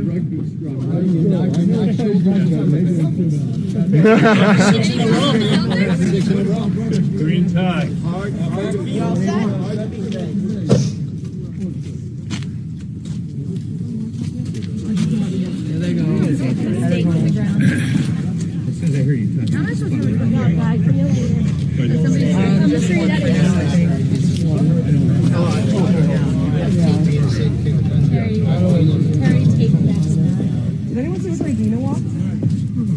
I think she's on the other side of the SUV. Thank you.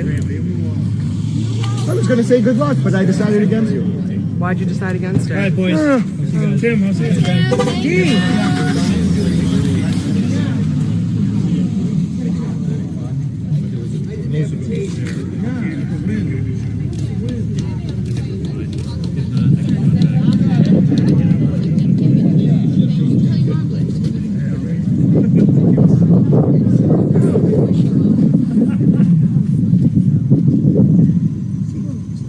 Beautiful, y'all. Beautiful. Yes, we are. Clear hole. And drive safe. Jason, great, you big head. You okay, Nick? See, I'm not the only one who gets in the way. You're a mini me, remember? Feeling my boyfriend. No fat. Wife Remember that? Oh, yeah, yeah. Bye. See you later. Be safe. Yes, get some rest.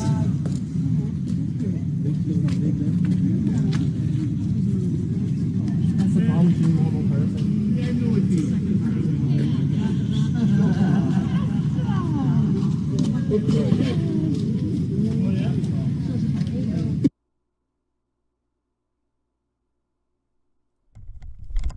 All right, so you got a chance to see Karen Reed leaving court. You got that's a funny. I don't want. Why is that image popping up? That must have just been the last screen of the video. Hold on one second. Let me get rid of that. What about back here? Mike's minion hat. How about Karen right there? All right. So you got a chance to see that. I'm running an analysis right now in my prior post and looking through to see if there's any. All right, let's see. What do I got here?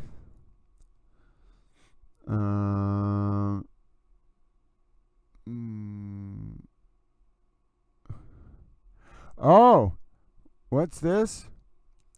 Kearney moved to quash his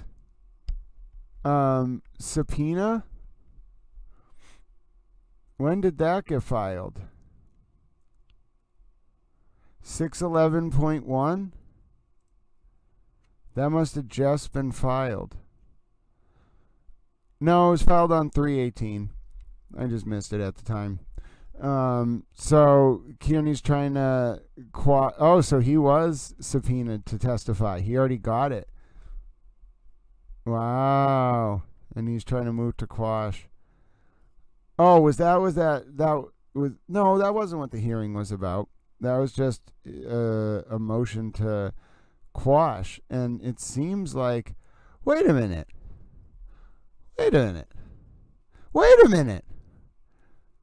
I didn't see this filed on the docket before.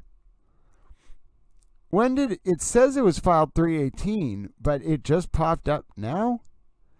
How did that happen? I don't normally miss stuff like that.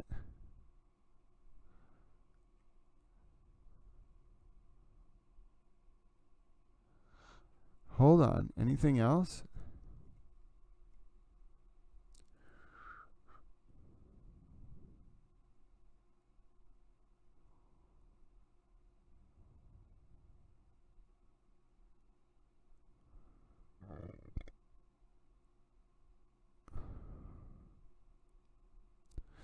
Wow.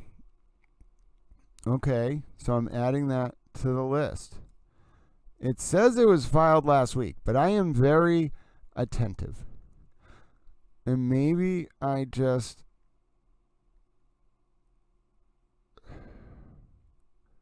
No, there's no way I missed this. There's no way I missed this. This is new. It says it was filed on the 18th. But that doesn't make sense. Because first of all, I would have been sent the court would have sent this motion, right? And then the other thing is, so we did get some news after all. How did I find this? This was just hidden in there. So 611.1. Where's 611.1? Oh, there it is. And that just popped up. Even though it's filed 3/18, it just popped up today. That can't be right. That cannot be right. All right. Well, even if it can't be right, we're still gonna. Well, it is right, but we're gonna go through and we are gonna push an update on this. So that's actually very interesting. I don't have Kearney's motion to quash the subpoena, but he definitely is moving to quash the subpoena. So that is very, very interesting indeed.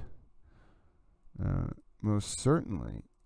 Now I will say there is something to be said about Kearney moving to quash this subpoena. Actually, I don't think he's going to succeed, but I knew it was coming, and then that will actually be very demonstrative because I don't think he will succeed in the ability to quash the subpoena, but he can try to appeal it. That'll be denied too. But this is all going to play out over jury selection, during the course of jury selection. So, very, very interesting. All right, so we're not going to watch Hank Brennan's full argument. I broke it up into 3 parts. Regarding the third-party culprit, we don't have a ruling on that yet. I'm going to push this update about the Aidan Kearney moving to quash his subpoena. I wish I could actually show you the motion related to Kearney moving to quash the subpoena, but it is not yet available. And then at the same time, I'm going to do one more check here for the buffer zone motion. I don't think it's up, because I think if anyone had had it, it would have popped up. So nothing yet. I will be back. That just means I guess I'll be back with you for more rulings tomorrow. We know we have 20 or so more to go. So there is work to do, and I will be there to detail it for you. All right, my name is Grant Smith Ellis. I appreciate all of you who have tuned in. As you know, you just got some additional updated news after today's stream where we went over Reed's motion to dismiss. Kearney is moving to quash his subpoena in the case, which I don't think is going to happen, but at least now we know that that is on the docket. I'm going to do a final check of the comments. Will the Commonwealth file an interlocutory appeal for the AC privilege material? I don't know. That's a good question. It is really important. I guess it really depends on this order about the scope of records from the HBO Max and ID Investigation Discovery documentary. To answer your question, Trevor McIntyre, so if there's a substantial amount of material on there that maybe indicates that the messages between Reed and Yannetti are important, I could see an appeal, perhaps. Kearney was just pronounced wrong. LOL. All right, well, thanks very much everyone for joining. If you just tuned in, we got to the end of the stream with Kearney. The news, of course, just there, although it was hiding in plain sight, and I'm certain that I didn't miss it before, so it must be new to the docket, that Aidan Kearney's moving to quash his subpoena in the Karen Reed case. You'll see a write-up from me on that shortly. My name's Grant Smith Ellis. Thank you again, and God bless to everyone who stayed and watched this whole stream. Thank you in particular to those who asked questions, who engaged. Thank you so much to those who sent donations so that little towel will not starve. I saw some of you sent messages asking if I have a PayPal. I'll definitely respond to you. I put up the Buy Me a Coffee. I do have a PayPal. I just don't put the PayPal address on screen, but I'll try to find a way to do the PayPal me URL at some point. But yes, really, God bless you all. Thank you for staying informed. You're a bulwark against the usurpation of our democratic republic, in particular our justice system. Your informed participation is a testament to the very best of what this country has to offer, and you make me proud to be a towel, an American towel. Enjoy the rest of your Tuesday evening, folks, and I will be with you again probably tomorrow, depending on what happens amid the chaos. All right, God bless. Good night.